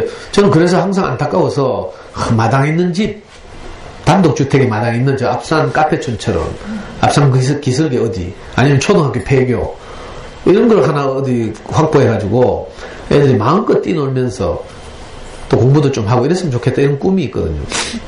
근데 이건 내 시간인 거야. 우리 어머니들 노는 걸 보면 아파트 놀이터가 다 지금 마당이라. 요즘 날씨가 따뜻해지니까요. 지 할 일 여기서 조금 하다가 끝나면 아니면 어떤 놈들은 할 일도 안 하고 티 나가가 논다니까 안 돌아. 가면 목이니 맨날 그놈 부른다고 목이 터지라고 막 여기서 외치고 있잖아요. 그 애들 눈으로 보면 여기 엄청난 곳이라 지금. 눈에 보이는 것과 눈에 보이지 않는 것 이걸 항상 이제 포착해야 되죠. 자, 지금 이 세상의 시작에 대한 이야기도 자 눈에 보이는 것을 묘사하고 있어요. 지금 모세가 마치 그런 것 같죠. 지금 하늘의 딸과 별 뭐 어쩌고저쩌고 이렇게 묘사하고 있잖아요. 근데 이 묘사를 통해서 진짜 모세가 하고 싶은 말이 있어요. 눈에 보이지 않는 자기 인생의 시작을 말하는 거죠. 제일 처음에 어떻게 시작한 줄 알아요? 맨 처음에는 깊은 물이 땅을 덮고 있었단다 이렇게 말해요. 깊은 물이 땅을 덮고 있다. 자, 성경에서 땅은 뭘 말하는 거면 항상 사람이에요. 사람. 인생. 우리 인생이 깊은 물에 덮여있다 이렇게 시작하는 거죠. 사실은 남 아니고 자기죠. 자기를 이야기하는 자기를. 어렵죠 좀. 그러니까 이건 사실은 이런 경험이 있는 사람들이 읽으면 이게 무슨 말인지 다 알아요. 아, 내가 땅에 두터운 물에 덮여있는 땅 같았구나. 원래 땅은 목적이 뭐예요? 좋은 씨를 받아서 그 열매를 내는 거죠. 이게 땅의 목적이에요. 자, 인생의 목적도 이와 같다 이 말이거든요. 그래서 자꾸 인생을 땅과 비유해요. 우리가 왜 태어났는가 하면 그죠? 나라는 땅에 좋은 씨가 뿌려져서 좋은 씨를 받아서 좋은 열매를 맺는 것. 그럼 땅이 너무 보람되잖아요. 그렇죠? 그리고 이 땅에서 맺힌 열매를 따먹는 많은 사람들이 복이 되고 이런 거예요. 내가 인생이라면 내 인생을 통해서 아름다운 것들, 행복한 것들을 많이 열매 맺으면 이걸 다 내 주변 사람들이 따먹고 누려요. 그럼 행복해지는 거죠. 그러니까 원래 땅의 목적은 좋은 씨가 들어와서 좋은 열매를 맺는 거죠. 우리 형이 했나? 유명한 말을 하더라고. 와, 내보다 말 잘하네 하면서. 우리 목사님이 했나? 소의 목적은 뭔가 하면요. 염을 먹는 게 아니라는 거라. 이 소 주인 입장에서 볼 때 소를 왜 샀겠어요? 밭을 가려고. 그래요. 잘하시네. 소의 목적을 밭을 가는 거지 염을 먹는 게 아닌 거라. 근데 이상하게 사람은요. 염을 먹는 것이 마치 인생의 목적이 된 것처럼. 미안해요. 소가 염을 먹는 거에 비해서. 근데 우리가 뭐 좀 더 등 따시고 배부르게 살려는 것이나 소가 염을 먹고 사는 것이나 본질적으로 같잖아요. 먹고 사는 것이 인생의 목적이 아닌 거죠. 근데 우리는 이상하게 이게 그저 한쪽으로 쏠려서 경도되어서 그죠? 먹고 사는 일에 인생에 너무 많은 것을 허비하고 있죠. 땅도 마찬가지예요. 땅에 많은 용도가 있겠지만 본질은 뭔가 하면 좋은 씨가 뿌려져서 풍성한 열매를 맺는 거예요. 이게 땅의 목적인데 모세가 자기 인생을 딱 돌아보니까 그 목적에서 너무 멀리 가 있었던 거야. 땅에 좋은 씨가 뿌려서 많은 열매를 맺어야 되는데 땅에 물이 덮여 있어요. 이거 어떻게 했어요? 완전히 엉망이 된 거죠. 인생의 모든 문제는 이거거든요. 나라는 땅이 물에 덮여 있다. 이게 아주 근원적인 진단이에요. 석가모니의 진단대로 하자면 생로병사가 인생을 덮치고 있다 이 말이죠. 자, 물에 덮여 있다. 이 물만 없다면 땅은 원래 기능을 회복하는 거예요. 이 물이 뭔 줄 알아요? 말하기 어렵네요. 우리를 덮고 있는 물은요, 가장 기본적으로는 사탄이 이 땅에 뿌린 선악과죠, 선악과. 옳고 그름을 분별하는 지식. 이거예요. 불교적으로 말하면, 이걸 보고 어려운 말 아상이라 하더라고, 아상. 나만의 상, 나만의 기준. 이거죠. 너무 기독교적으로 이야기하면 삐질 분들 계실까봐 내가 불교 용어까지 빌려오는 거예요. 아상, 나만의 상. 무슨 말인지 알겠어요? 이거 이제 기독교적으로 하면 선악과라고 하는 거예요. 내 기준이 있으니까 내 기준을 가지고 항상 상대방을 판단하고 이러죠. 이게 우리 인생에 덮인 물이에요, 사실은. 그래서 원래 땅의 고유의 기능을 회복하지 못하고 오히려 문제가 발생한 거죠. 여기 보면 맨 처음에는 깊은 물이 땅을 덮고 있었단다. 아무런 모양도 없이 어둡고 텅 빈 채로 말이야. 이게 우리 상태죠. 우리 목사님이 이걸 딱 정리하더라고. 이제 원래 성경의 여기 어린이용으로 번역해서 그런데요. 우리나라에서 제일 많이 쓰는 이제 우리 옛날 어른들이, 옛날 훌륭한 목사님들이 번역한 성경에 보면 땅의 상태를 이렇게 묘사하고 있어요. 태초에 하나님이 천지를 창조하시니라. 그 다음에 땅이 혼돈하고 공허하고 깊은 어둠 속에 덮여 있다. 땅이 혼돈하고 공허하고 깊은 어둠, 뭐지? 땅이 혼돈하고 공허하고, 흑암. 뭐라고? 흑암. 깊은 흑암 위에 덮여 있고, 하나님의 영은, 하나님의 신은 수면 위를 운행하고 있다. 이게 창세기 1장 2절이에요.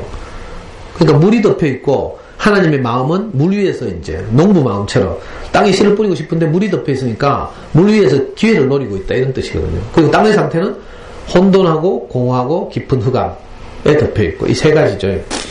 우리가 해보면 금방 알아요. 제가 이제 어머니들 알아듣기 쉽게 이걸 우리가 아이들 키울 때 비교해보면 모든 인생의 상태가 그렇지만 아이 키울 때 보면 이거 금방 알 수 있어요. 혼돈이라고 했죠, 혼돈. 이거 혼란스러움이거든요. 카오스. 우리가 자녀교육 할 때 보면요. 내가 이래야 될지 저래야 될지 정말 혼란스럽다니까. 그래서 제가 옛날 얘기 많이 했죠. 내가 유치원 고를 때 5군데를 직접 갔다니까 애 데리고. 해바라기 유치원, 계명 유치원, 그 다음에 동네 가까운 유치원. 4군데 갔구나. 그리고 구원파에서 하는 유치원. 4군데 갔어요. 구원파에 앞산 중앙교회 있거든요. 거기서 상록수 유치원을 하고 있어. 근데 내가 해바라기 유치원 가보니까 너무 교구 중심적이라서 애가 수동화 되겠다 싶어서 안 갔어요. 계명 유치원 가니까 내가 연간 커리큘럼을 보자고 했거든. 가가지고 그랬더니 막 교무실 다 뒤지면서 연간 커리큘럼 찾는데 못 찾더라. 그래가지고 내 삐져가지고 안 갔어요. 또 애가 어리니까 가장 집 가까운 유치원이 안 낫겠네 싶어 가보니까 앞에 갔던 두 유치원에 비해서 너무 허접한 거라. 그래 못 보내겠어. 할 수 없이 내가 우리 목사님한테 물어봤잖아요. 캐초에 내가 34살 이후로는 34살 이전까지는 저는 제 인생을 제 멋대로 살았지만 제 멋대로 사는 것의 결과가 나를 위해서 사는 내 인생의 결과가 완전히 패가망신이었다고 했죠. 그래서 34살 이후로는 정말 내가 중요한 문제가 있으면 항상 제 스승에 가서 물어보고 상담하고 있어요. 상의하고. 그래서 우리 목사님한테 쪼르르 쫓아가가지고 목사님 유치원 어디 보낼까요? 하니까 유치원 어디 보낼까? 하는 말이 뭔가 벌써 유치원 보내려고 이렇게 하더라. 우리가 2월생이거든요. 요즘 학자하고 달라서 그때는 이제 1, 2월생은 앞선해 가는 거죠. 기분 굉장히 나쁘대. 우리는 똑똑해가지고 2해 일찍 가도 되는데 내가 속으로 이런 생각했거든.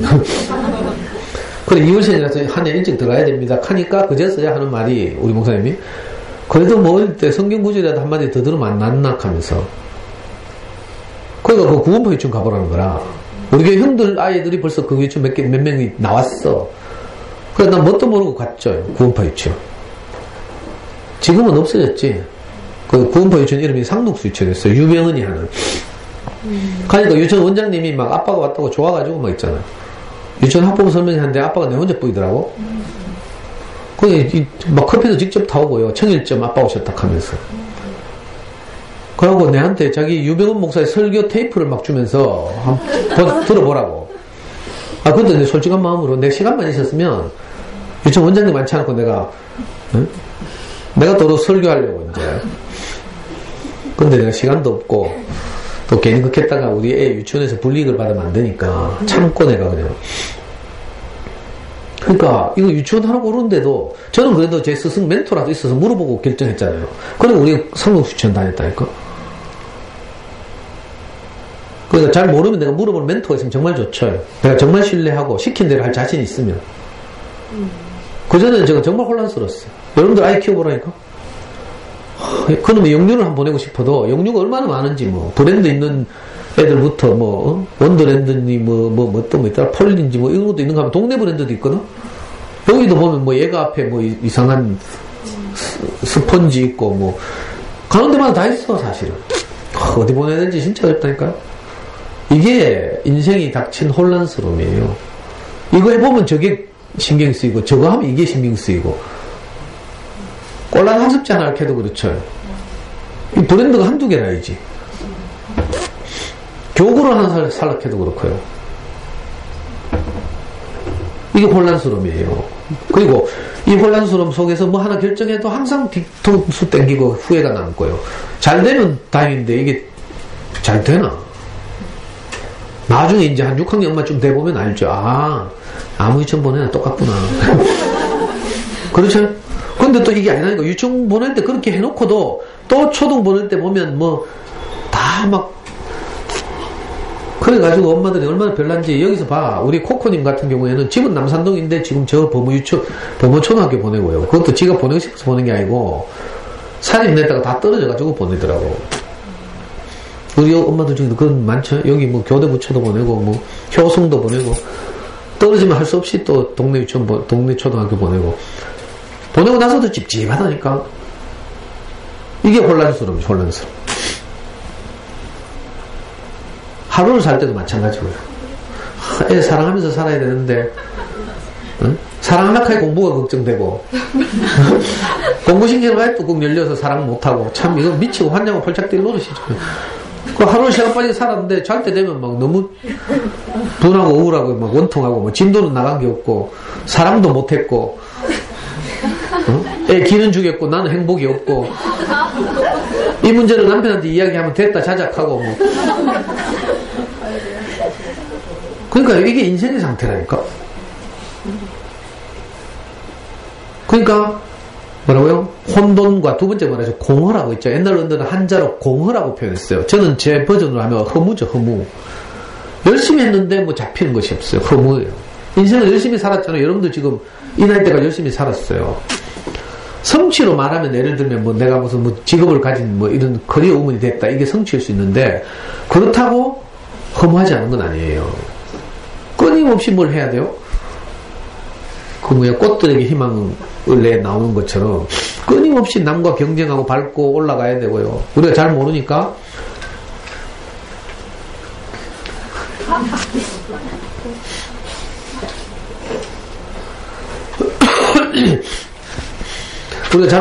그래서 우리 아이가 그래도 공부라도 잘하면 좀 이 허무하지 않고 행복할 확률이 좀 높아질 것 같아서 열심히 공부를 시키고 좋은 대학 보내면 될까 싶어서 하고 올라가면 될까 싶은 애벌레들처럼 그냥 뭐라도 저 밟고 올라가가지고 저 구름 위까지 올라가면 뭔가 있겠지 싶어가지고 우리가 다 그렇게 인생을 살았죠. 아이를 그렇게 키우고.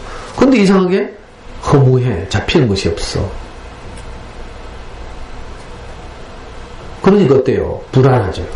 깊은 어둠 가운데 있다. 세 번째가 내 상태가 깊은 어둠이에요. 땅이 두터운 물에 덮여 있어봐요. 굉장히 어둡거든요. 빛이 잘 투과하지 못하니까. 이번에 잠수사들 세월호 이정 때문에 바닥 밑으로 들어가면 그렇다 하잖아요.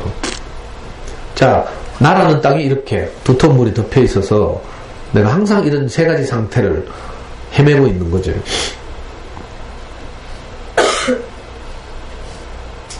그런데 참 우리에게 희망이 되는 것이 뭔지 알아요? 좋은 농부가 그래도 호시탐탐 씨를 뿌리려고 이 물 위를 그냥 땅이 물로 덮고 이 물 위를 원더링 오프하고 있다. 영어로 말하면 배회하고 있다 이렇게 쓰고 있어. 항상 기회를 노리고 있다. 땅에 씨를 뿌리려고.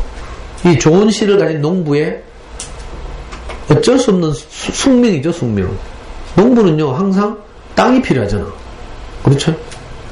땅의 입장에서 뭐 농부 생각도 안 해. 근데 이상하게 농부는 자기 땅이 있어야지. 좋은 씨를 뿌려서 경작을 하니까. 그러다가 어느 날 아주 그 뭐라고 해야 될까? 신락 같은 그죠? 이 간사한 빛이 어느 날 이 땅에 찾아온다니까요. 여러분도 이런 경험이 있으면 좋겠는데 저는 제 인생이 딱 이 상태였어요. 두터운 물에 덮여서 아무 희망이 없는 상태. 어떻게 살아야 될지도 모르겠고 뭐 추수해서 행복하다 이런 개념도 없고 그냥 좌충우동 사다가 쫄딱 망한 이런 상태인데, 어느 날 기적적으로 한 줄기 빛같이 정말 내 인생에 빛이 찾아왔어요. 그 빛이 뭐였는지 알아요? 네가 어쩔 수 없어서 그렇게 살았고. 나는 내대로 막 좌충우돌 하면서 한번 생각해봐요. 초등학교밖에 못 나온 그 절망적인 한 아이가 중고등학교도 못 다니고 공장 다니고 뭐 이러면서 지대로는 금융고시에서 대학 갔잖아요. 나름 열심히 안 살았겠어요? 남들은 뭐라 하냐, 저는 나름대로 열심히 살았거든. 그러니까 공장도 다니고 뭐 엄마 떨어져서 그래? 너무 슬픈 길이었지만 내가 제일 슬픈 게 서글픈 게 뭔지 알아요? 어느 학교에서 내 이야기 했는데 내 17살 때 이제 고등학교를 넘어가고 싶었는데 금융고시 해가지고 중학교 금융고시 해가지고 고등학교를 넘어가고 싶었는데 이놈의 형이 먼저 금융고시를 해가지고 고등학교를 싹 갔네? 엄마 혼자서 삼형제를 다 고등학교 보낼 수는 없잖아요. 공장 다니면서. 그러니까 우리 형이 고등학교 가는 바람에 나는 그만 또 길이 막혔어요. 그러니까 할 수가 없어서 내가 같이 금융고시 공부도 하고 서문시장에서 주간지도 팔고 이러던 친구가 직업훈련소 가자고. 나라 또 국비로 기술을 가르쳐주는 학교가 있대. 직업훈련원이 있대. 그래가지고 근데 그 유명한 서울에 있는 정수직업훈련원 올라갔잖아요. 박정희와 유경수가 세운 직업훈련, 유경재단 정수장학회 산하에 정수직업훈련원이 있어요.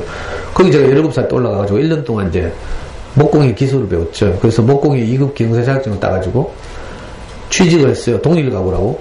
옛날에는 3대 가구 브랜드 중에 하나였어요.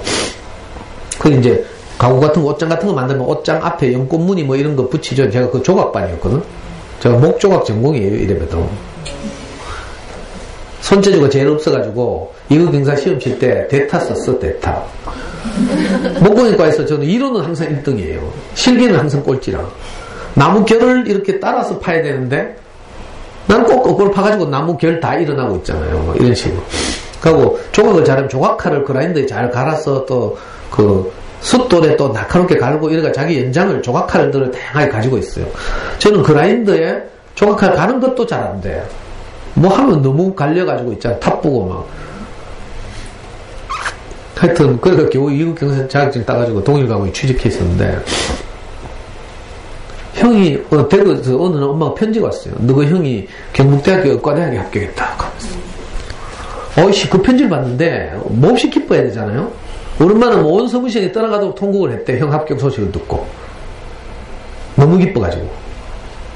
근데 나는 그 편지를 봤는데 기쁜 게 아니라 열받더라니까. 이씨 내가 공부해야 되는데 하면서 했죠. 우리 아버지가 유언했다고 삼형제 중에서 엄마 혼자서 셋 다 공부 못 가르치겠으면 둘째를 가르치라고. 난 순진하게 그 말 듣고 내가 진짜 우리 형보다 똑똑한 줄 알고 이제 항상 내 생각에 그게 있거든요. 그래가지고 내가 그 편지를 받는 날 바로 내가 조각하던 조각칼 연장을요 다 둘둘둘 말아가지고 쓰레기통에 쳐박고 내가 대구로 내려왔다니까. 나도 금융고시 공부하겠다고. 근데 또 내려와서 보니까 엄마를 너무 오래 떨어져 있어가지고 저는 어릴 때부터 우리 형하고 내 동생은 엄마 보고 엄막하는데 나는 엄마를 보고 엄마 소리가 안 나와요. 홍길동처럼 아버지를 아버지라고 부르지 못하는 거죠. 그래서 내가 어머니라고 불렀다니까. 어머니. 근데 부르면서 너무 슬프고 너무 눈물 났어요. 낯설어서. 그래서 근데 요즘 여기 연구소 온 엄마들 중에 자기 애가 엄마 보고 어머니 칸 보면 엄마가 확 미워 내가. 엄마라는 말이 얼마나 따뜻하고 정감인데 지금도 너 엄마 카잖아. 엄마 돌아가셨지만 내 무슨 이야기 하나 지금.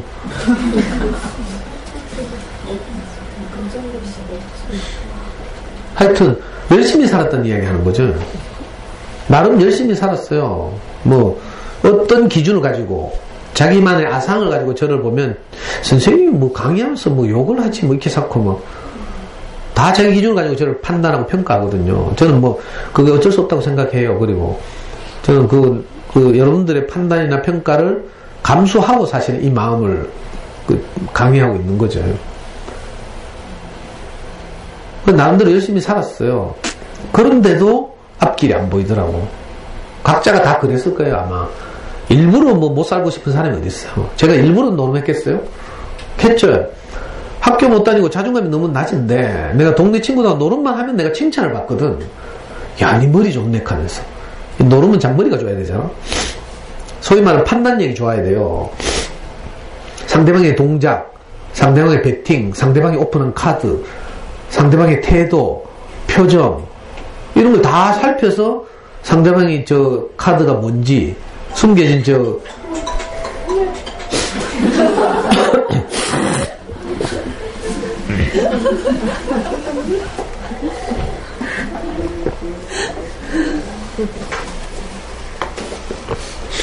근데 저는 노름만 하면요 칭찬을 받았어요. 친구들한테. 야, 니 진짜 머리 좋네 하면서. 그게 저게 큰 위로가 돼가지고 계속 노름했다니까. 정말 내가 자존감이 낮으니까 뭐라도 야, 니는 학교 가서 공부했으면 참 잘했겠네, 전부 이런 소리하고. 근데 학교를 못 다니니까 너무 이제 자존감이 낮고 애들 다 교복 입고 갈 때 전 자전거 타고 공장에 출근하고 이러니까 얼마나 비참했겠어요. 그래서 제가 노름한 거예요. 그게 다 이유가 있다니까. 나는 살 길을 찾은 거예요. 살 길을. 대학 들어가가지고도 딱 보니까 내가 했죠. 대학 들어가자마자 1학년 때 우리 엄마가 시내 본영당 서점 나가지고 사법시험 공부하라고 사법시험 교재들을 그 두꺼운 책을 다 사줬어요. 근데 내가 대학 들어가서 보니까 표면적으로는 내가 조국의 민주주의가 바람 앞에 촛불 같은데 내가 혼자 출세하려고 도서관에서 사법시험 공부를 해야 되겠나, 내가 이렇게 강의할 때 말해요. 근데 사실은 그게 아니고 대학 들어가서 내가 딱 생각해 보니까 나는 초등학교를 6군데나 다녔어요. 전학을 다녔죠. 집이 가난해서 막. 근데 옛날에 전학 다닐 때요, 지금처럼 바로 전학 되는 게 아니야. 동사무 가서 퇴거 신고하고요. 그 보름 지나면 처리되거든? 그러면 다시 학교 가서 이제 전학 신고를 하고, 또 이사 가가지고 전입 신고를 하고, 또 보름 지나서 전입 신고가 받아들여지면 학교 가서 이제 전학 절차를 밟고 이래요. 그래서 학교를 하나 옮겼는데 2달씩 날라가. 자, 초등학교 다니는 놈이 엄마를 초등학교 4학년 때 떠나 있었다 했어요. 학교를 6군데는 전학 다녔어요. 기초가 있겠어요? 기초 전혀 없어요. 중고등학교 못 다녔어요. 겨우 검정고시 했잖아요. 겨우. 검정고시 어떻게 하는 줄 알아요? 암기를 잘하니까 저는 음악, 미술, 체육, 실과 이런 거 다 높은 점수 받아요. 내가 노래는 하나도 못하지만 음악 이론은 다 한다니까. 조음김 이런 거 내 피아노 교실 한 번도 안 했어요. 근데 악보 조음김 할 수 있다니까. 그래가지고 높은 점수 받고 국영수는 0 낮고 겨우 평균 60점 해가 검정고시야. 경북대학교 법대 들어간 것도 미달로 들어갔다는 얘기 했죠. 전두환 장군이 좋은 정책을 써주셔가지고 그 대학 딱 들어갔어요. 딱 들어가서 보니까 나는 너무 이미 어릴 때부터 공부로부터 너무 멀리 떠나와 있어. 지금부터 뭐 사법시험 공부한다고 해서 될 일이 아니야. 내 딱 보니까. 근데 난 출세하고 싶잖아요. 잘 되고 싶죠. 그래서 내 인생에 승부를 건 거예요. 운동권에 투신한 게. 저기 가면 내가 내 인생을 역전할 수 있겠구나. 그래서 운동권에 들어갔어요. 냉정하게 이 잔머리 굴려가지고. 물론 표면적인 명분은 있지. 우리 엄마가 평생 노동자로 살았고 이 땅에 우리 엄마 같은 불행한 노동자가 없었으면 좋겠다. 또 전두환 군사정권이 광주에서 천인무도한 만행을 저지르고 어쩌고 저쩌고 다 맞는 말이죠. 근데 사실 그건 내 인생하고 별 상관이 없어요. 그렇게 이제 나름 열심히 살았거든요. 근데 이상하게 안 되더라고. 운동권에 가도 안 되고요. 뭐 고시원 가서 공부해도 안 되고 뭐 하여튼 막히고. 인생의 목적을 모르니까. 원래 인생은 그죠? 땅이고 땅처럼 좋은 식을 뿌려서 열매를 맺으면 행복하다. 이걸 아무도 안 가르쳐주네. 어떤 책에도 안 나오고요. 심지어 내가 대학교 4학년 때 서점을 했다고 했죠. 경북대 앞에 경북대 학생들 최초로, 물론 우리 선배가 옛날에 시내에 신우서적이라고 정형외과 제 몇 년 선배가 그분도 운동권인데 신우서적을 열어서 마가서점인가 마가서점이라고 시립중앙도서관 골목에 열었어요. 그래가지고 대구에서 유명한 운동권 서점이 됐거든. 근데 그 선배도 뭐 감옥 가고 뭐 또 구청장 출마한다고 달서구청장으로 나오고 뭐 이러면서 이제 제가 27살 때 대학교 4학년이었는데 경북대학교 동문 앞에다가 서점을 만들었어요, 직접. 그리고 온갖 서적, 이제 이념서적도 다 갖다 놓고 팔기도 하고 읽기도 하고. 어떤 철학책을 읽어도 여기에 대한 해답 없어요. 사회의 구조적인 문제에 대한 해답은 마르크스의 자본론 읽어보면 다 나와요. 우리 인류의 진짜 유산이죠. 마르크스의 자본론 같은 책은. 그런 거 아무리 읽어도 내가 행복해지지는 않더라고. 오히려 아까 말한 아상만 더 강화되는 거죠. 내 기준만. 그러니까 운동을 생각하면서 이런 책 저런 책 똑똑한 책 많이 읽고 이러니까 내가 더 똑똑해져요. 그러니까 이 똑똑한 내 기준 이게 어디 다 적용되겠어요. 내하고 함께 사는 사람들이 적용되는 거죠. 제일 주적이 누구예요? 주적. 요즘 대통령 선거 국면에서 주적 논쟁이 있잖아. 진짜 서글프더만 이거 언제 아니 그러면 심상정의 표현에 따르면 심상정이 이걸 가지고 않겠지. 아니 주적 논쟁 이게 언제 있었던 이야기예요. 40년 50년 전부터 맨날 이 소리 하고 있다니까. 이 안보 프레임 방공 프레임 이걸로 항상 그죠? 우리 국민들을 이제 사로잡는 거지. 이번에 또 주적 어쩌고 저쩌고 누가 겠지? 유승민이 겠지. 유승민이 문재인 보고 홍준표가 겠어? 유승민이 겠어. 유승민이 먼저 문제를 제기했지. 근데 이런 말 못하겠네. 여기 보니까 안철수 좋아하는 사람들도 있고 차마 내가 마음껏 말을 못하겠네. 근데 하여튼 그 사람들의 주적 말고 내 주적 누구예요? 내가 같이 사는 인간이지. 그러니까 원수가 멀리 있지 않다니까. 우리는 김정은이 원수인 줄 알죠. 내 기준에서 벗어나는 바로 내 옆에 사는 인간이 주적이에요.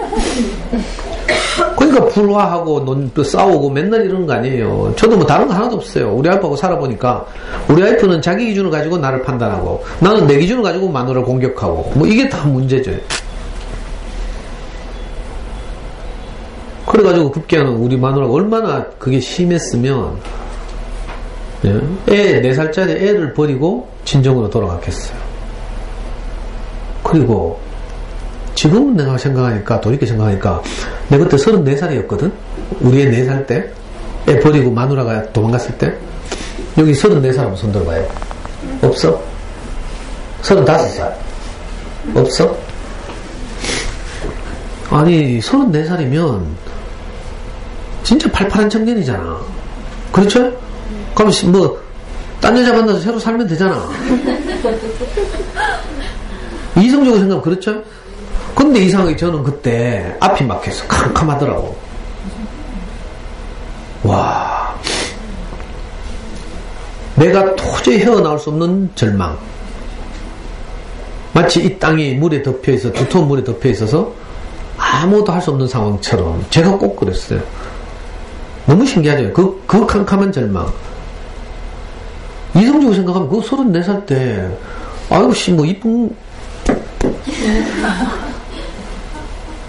아니 얼마든지 가능성 있잖아요. 안 그래요? 지금 생각해보니까. 근데 이상하더라니까. 나중에 지나고 나서 보니까 이걸 하나님의 은혜구나 내가 이렇게 생각해요. 내가 이상하게 앞이 캄캄하고 도저히 내 스스로는 헤어나올 수 없는 깊은 절망. 그때 그걸 맛봤다니까요. 정말 애하고 둘이서 2달 동안 내가 생찌라를 다 했거든. 마누라 설득한다고요. 카페에서 애 안고 나와가지고 만났어. 애 불쌍하지도 않냐 하면서. 근데 이놈의 애가 엄마를 예를 들어서 한 달 만에 만났잖아요. 그러면 엄마 붙들고 울고 불고 엄마 같이 막 하고 이래야 되잖아. 이게 아무 개념이 없어. 처음에 만나고 엄마 만나니까 좋아가지고 있잖아요. 좀 한번 앉지만은 그다음부터는 그 카페를 계속 뛰댕기는 거라. 내가 최근에 생각하니까 며칠 전에 우리 일본 가고 나서 그 생각을 떠올렸거든요. 저기 왜 아무 생각도 없이 저렇게 돌아다니지 이런 생각했는데 그게 아니고 지금 생각하니까 애가 너무 좋아가지고 계속 카페를 돌아다니니까 내 생각에는 엄마 너무 반가우면 막 계속 끌안고 있을 것 같은데 지는 너무 좋아가 카페를 돌아다니니까 내 관념이죠 그게. 그래도 안 되더라고. 와 진짜 여자들 독하대 마음 돌아서니까. 그래서 근데 지금도 여자들 이제 안 믿잖아요. 이 아담인 여자, 선악과가 자기 인생의 양식이 된 사람. 이게 좀 남자든지 여자든지 결정적으로 자기 멋대로 살거든. 내가 그때 너무 큰 상처를 받았어요. 나중에는 또요, 내 죽는다고 이제 협박했죠. 내 현대중공업 들어간다 하면서. 그때 우리 운동권에서 이제 울산 현대중공업 들어가면 이제 뭐 배에 매달려서 페인트 칠하고 이러다 떨어져 죽고 뭐 이런 거 많거든요. 안전사. 그걸로 협박해도 끄떡도 없대. 다음에는 처갓집 다 불태운다 했어요. 요즘 신문사회면 같은 데 많이 나잖아. 왜 이혼 때문에 뭐. 근데 내가 그 정도로 이성이 없진 않거든. 말만 극하지. 그래도 안 통해. 제일 마지막에는 제가 아이를 안고 처갓집에 가서 몇 시간 동안 그 추운 겨울에 통곡을 하면서 빌었다고 했죠. 정말 내 온 혼신의 힘을 다 짜내서 내 모든 뭐 자존심이고 남이고 다 내려놓고 방아착, 불교 용어로 하면 방아착이죠. 방아착. 예? 다 버리는 것. 내게 있는 이 모든 집착과 뭐 아상을 버리는 것. 정말 그때 내가 그걸 경험했어요. 내 모든 것을 내려놓고 그 시골 마을이 떠나가도록 울부짖었거든요. 그래도 안 되더라고. 장모님은 잠든 애를 제가 타고 간 차 뒷좌석에 던져 넣으면서 김씨 집안은 우리하고 더 이상 끝났다 하고, 처남 둘은 나와가지고 처남들이 또 공수부대 나오고 이랬거든. 계속 익하시면 우리도 더 이상 못 참습니다 딱 하더라고. 그러니까 내가 겁이 덜컥 나대. 패 죽이겠다는 뜻이구나. 그래가지고 내 처갓집으로 물러나왔잖아요. 그러니까 내가 할 수 있는 모든 것을 다 해도 안 됐죠. 그때 내 팔조령 넘으면서요, 정말 애 끌안고 눈물은 막 흐르고 애한테 너무 미안하고, 근데 한편으로 너무 평안했어요. 여러분들 한번 해보라니까. 정말 내가 아무것도 할 수 없게 되면요, 평안이 찾아와요. 내가 뭘 할 수 있으면 아둥바둥거리거든, 울부짖고. 근데 내가 더 이상 아무것도 할 게 없잖아요. 내 마음이 평안하다니까. 난 신기한 경험을 했어요 그때. 내 인생이 끝났구나. 34년 동안 나를 위해서 살았던 이 인생이 끝났구나, 이렇게. 그러고 나서 이제 대책 없이 아이 안고 애 반미에 가면서 한 달 정도를 더 버텼죠. 너무 슬프게도. 그때 이제 우리 엄마 소개로 제 스승을 만났는데, 그때 그 스승이 하셨다는 말씀이 내한테 한 줄기 빛이 됐어요. 네가 어쩔 수 없어서 그렇게 살았구나. 그 전까지는 모든 사람들이 자기 기준을 가지고 저를 비난하고 이제 정죄하고 질책하고 다 그랬거든요. 근데 세상에 어떤 사람이 나를 그렇게 보지 않는 한 사람, 너는 특별하단다 버전으로 하면, 예? 모든 사람들이 잿빛, 전피와 별빛, 금빛 별표를 붙이더라도 전혀 그것과 상관없이 나를 대하는 엘리 같은 한 사람. 그때 내가 최초로 그런 사람을 만났죠. 내게 빛이 찾아온 거예요. 사실은 말이 빛이 아니고 사람이 빛이죠. 여러분들도 한번 살아보라니까요. 진짜 빛은 사람이에요. 빛하면 저 자연적인 햇빛, 달빛 뭐 이야기하죠. 오늘 이 그림책에 따르면 해와 달은 언제 창조돼요? 넷째 날 창조돼요. 넷째 날. 해와 달, 그죠? 시간과 계절, 연도 이런 건 넷째 날 만들어진다고 되어 있어요.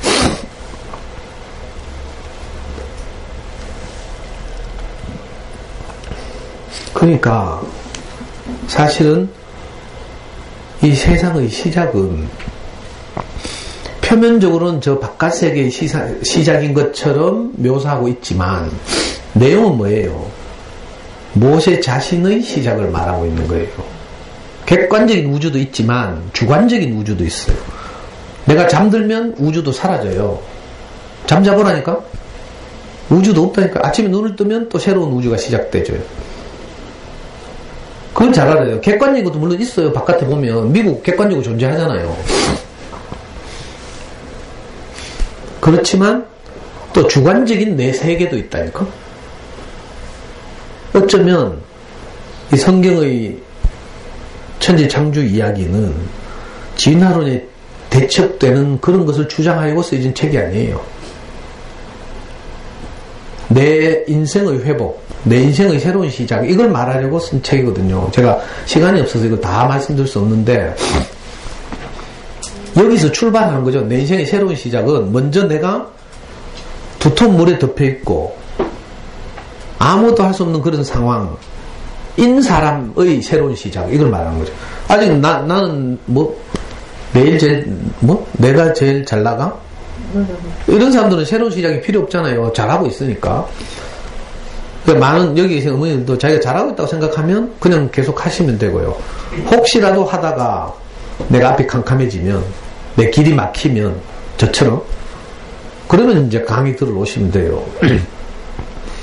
저도 제 인생에 참, 정말 34살 어느 그 겨울날, 아무것도 안 보였는데, 한 사람이 제게 빛이 된 거예요, 사실은. 그래서 여기 이렇게 써놨어요.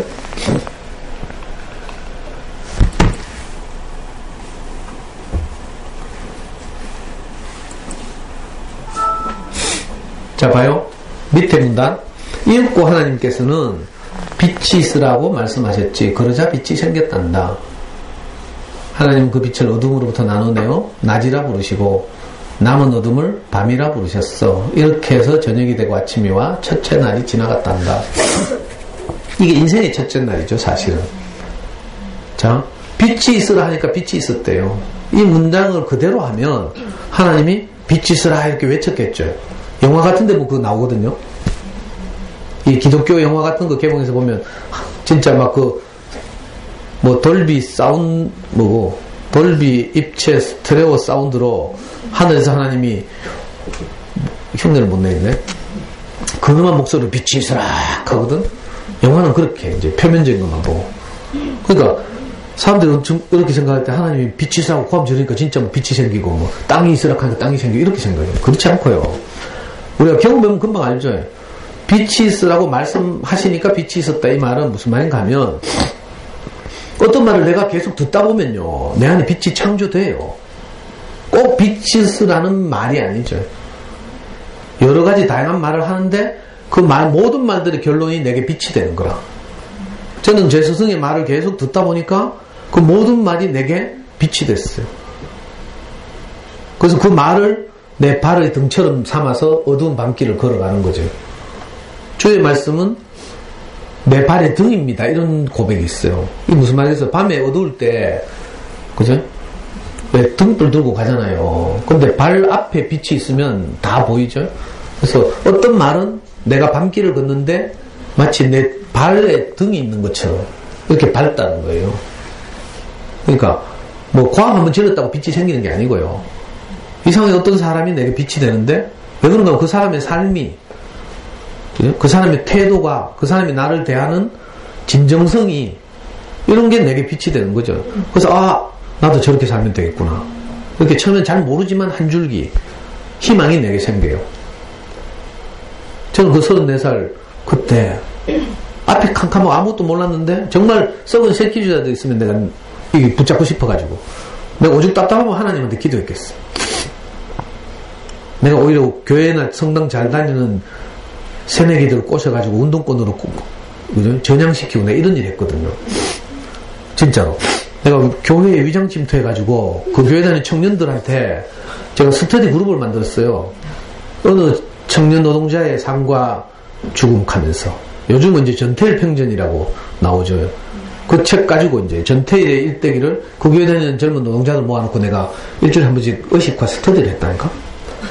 그래가지고 내 말 잘 들으면 우리 조직으로. 그러니까 완전히 나는 반대로 사지, 반대로. 어릴 때 교회를 다녔지만 신이 보여야지 뭐. 참 진짜 웃기죠. 근데 내가 너무 절망적이 되니까 나도 모르게 내가 신을 찾더라니까.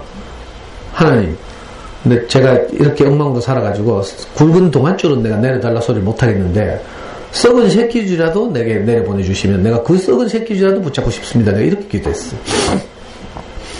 그랬더니 진짜 썩은 새끼줄 같은 허름한 노인이 제 앞에 나타났죠.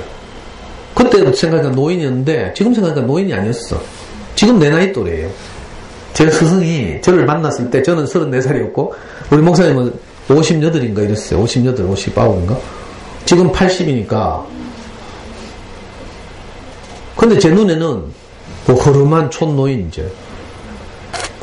근데 신기하게도 이분이 살아가시는 모습, 진정성, 그죠? 우리를 대하는 태도, 이런 걸 보니까, 야, 내가 저 사람처럼 살고 싶다. 이런 생각이 들었죠. 그게 내게 빛이 됐어요. 그래서 이제 다시 시작하게 된 거죠. 그리고 빛이 딱 들어오면 어떻게 돼요? 낮과 밤이 갈라져요. 어둠과 밝음이 갈라지는 거죠. 내 삶이 달라져요.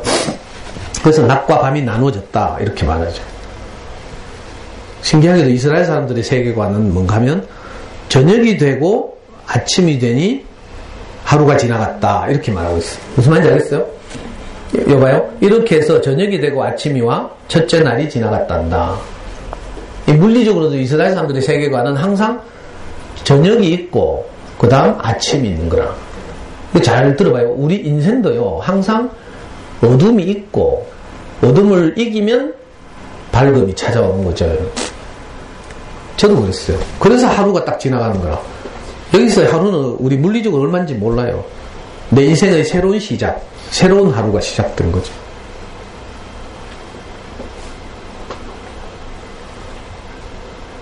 이거 아이들에게 모든 것의 시작에 대해서 말해야 되는데, 그 자연적인 시작에 대해서는요, 그 과학책을 읽어야 돼요. 그리고 일반 세상에서 받아들이고 있는 자연과학적 지식을 아이들한테 제공해야 되고요. 거기다 대놓고 뭐 하나님이 천지를 창조하셨단다 이렇게 하면 안 돼요. 그럼 다 틀리는 거지. 미국에서나 주마다 다르지만 우리나라에서는 과학 시간에는 무조건 과학적 지식을 따라가야 돼요. 섣부르게 뭐 교회 다니고 성당 다닌다고 뭐 하나님이 천지를 창조했다고 정답 듣는 사람 아무도 없죠? 그 말을 하는 게 아니거든. 충돌하는 게 아니에요. 성경을 너무 왜곡해가지고 온 우주를 하나님이 진짜 막 만드는 것처럼 말하지만 그건 우리가 모르는 거죠. 물리적이고 자연적인 시작에 대해서는 우리는 모른다 이렇게 고백하는 게 진실이고요. 성경이 적혀있다고 어떻게 믿어요? 그건 맹신이지 맹신. 성경은 그걸 주장하기 위해서 쓰인 책이 아니다 이건 알아야 돼요. 아, 성경은 저 객관적인 세계의 이 모습을 빌려와서 우리 인생이 어떻게 다시 시작되는지를 말하려고 하는 책이다. 특별히 창세기는 모세 자신의 인생이 모세가 너무 절망적으로 살았거든요. 낳자마자 엄마에게서 버려졌죠. 그때 이집트의 파라오가 이스라엘 애들이 너무 많이 태어나면 안 되니까 남자애들은 다 죽이라고 했어요. 노예들이 남자 너무 많아지면 골치 아프잖아. 나중에 숫자 많아져서 반란 일으키면 안 되니까 남자들 다 죽이라고 했다니까. 그 모세가 엄마에서 태어났는데 죽이기는 너무 아깝고 이래가지고 요 광주리에 담아가지고 강에다 버렸잖아요. 강에다 버렸는데 둥둥 떠내려가다가 공교롭게 이집트 공주의 눈에 띈 거라. 그래 이집트 공주의 눈에 건져져가지고 이집트에서 살았어요. 그래서 모세를 다룬 애니메이션 영화 보면 이집트 왕자 1 있잖아. 알아요? 이집트 왕자를 보면 그거 모세 이야기예요. 애니메이션 알아요? 이집트 왕자 1도 있고 2도 있거든. 하나는 요셉 이야기고 하나는 모세 이야기예요. 그러니까 출생부터 벌써 엄마한테 버려져서 이집트에서 큰 거라. 그 40년을 이집트 왕자로 컸다니까 모세가.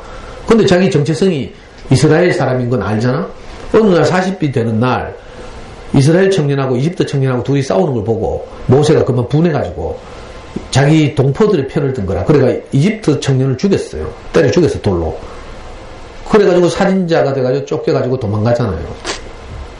이집트 왕자의 신분에서 하루아침에 살인자가 돼가지고 그 40년 동안을 숨어 지낸다니까. 그 시나이 반도로 나와가지고 그 재수 좋게 어디 돌아다니다가 자기 마음에 드는 아가씨를 우물가에서 만났어. 그래가 그 아가씨를 졸졸 따라갔더니 아가씨의 아버지가 있네.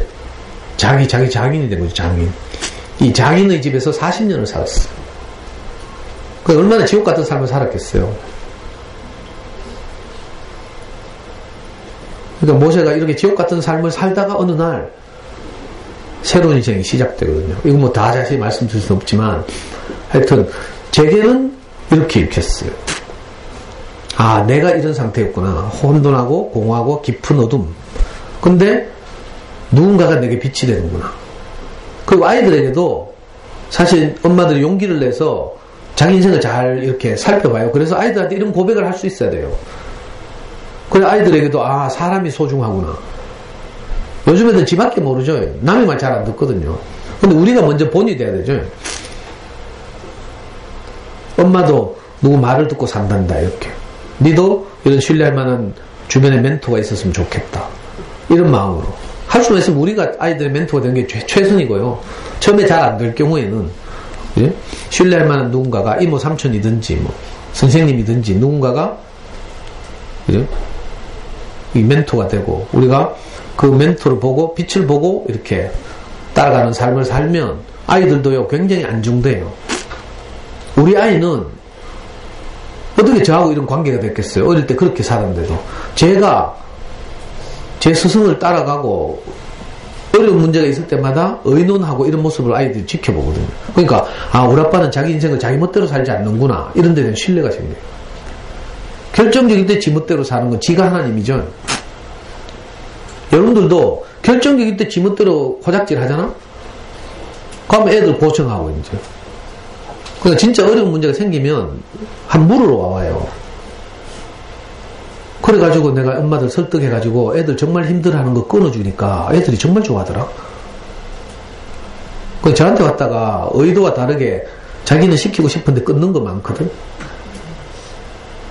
어떤 엄마 막 자기 멀쩡하고 말 얼마나 잘하는데 스피치 학원을 보내더라고. 내가 미쳤나 하면서. 또 어떤 꼬마는 막 정말 죽기처럼 가기 싫은데 주말마다 이상한 무슨 수학 공부하러 저 침산로까지 맨날 토요일날 늦잠 자야 되는데 그래서 애가 막 죽을라 하더라고. 나중에 엄마가 이제 저를 신뢰하니까 와서 제가 설득해서 그거 끊었어요. 그랬더니 애가 얼마나 좋아하는지. 그 애들은요, 엄마가 자기 멋대로 살면 애들이 불안해. 엄마를 안 믿어. 엄마도 누군가 조언을 듣고 상의하고 이렇게 해서 중요한 걸 결정하는 거야. 이런 모습을 우리가 아이들한테 보일 필요가 있어. 그래 우리 아이들도 자기들 인생에 중요한 문제가 있을 때 엄마나 아빠한테 상의하러 오는 거죠. 안 그러면 다 지팔지 흔들다가 저처럼 앞이 캄캄해진다니까. 어떻게 제가 표현이 서툴러서 여러분들한테 제 마음이 충분히 잘 전달이 안 되는데, 자, 여기서 이 책의 제일 마지막에서 말하는 세상은 이렇게 시작되었단다. 이건 저 객관적 세계가 시작됐단 말이 아니고요. 이 책을 쓴 사람은 모르겠는데 이 성경을 쓴 모세가 자기 인생은 이렇게 시작되었단다. 이걸 바깥 세계를 빌려와서 표현하거든요. 그래서 저는 이 경험이 있으니까 첫째 날 내게 일어난 일이 너무 분명해요.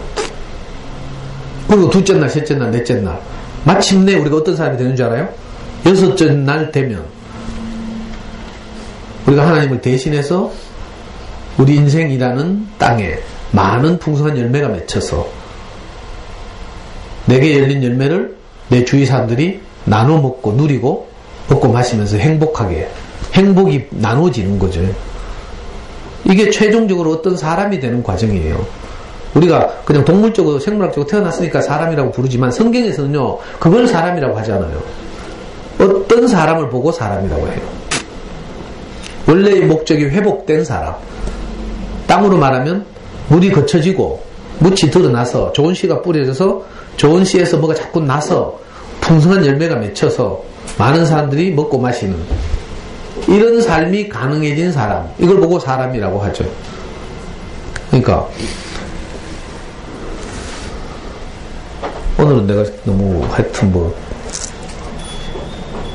시간 안배를 잘못해서 이거 첫 장하고 끝나는데, 그래서 남은 이야기는 다음 주에 계속 하도록 하겠습니다. 그러니까 아이들한테는 천지창조 이런 이야기를 섣불게 성경에서는 하나님이 지었대 이런 식으로 말하면 안 되고요. 좀 미안한 말이지만 세상에서 요구하는 학문적 지식은 세상의 그 학교의 일반적인 교육을 따라야죠. 그러니까 성당이나 혹시 교회 다닌다고 무조건 하나님이 온 세상 지었대 이렇게 말하면 안 돼.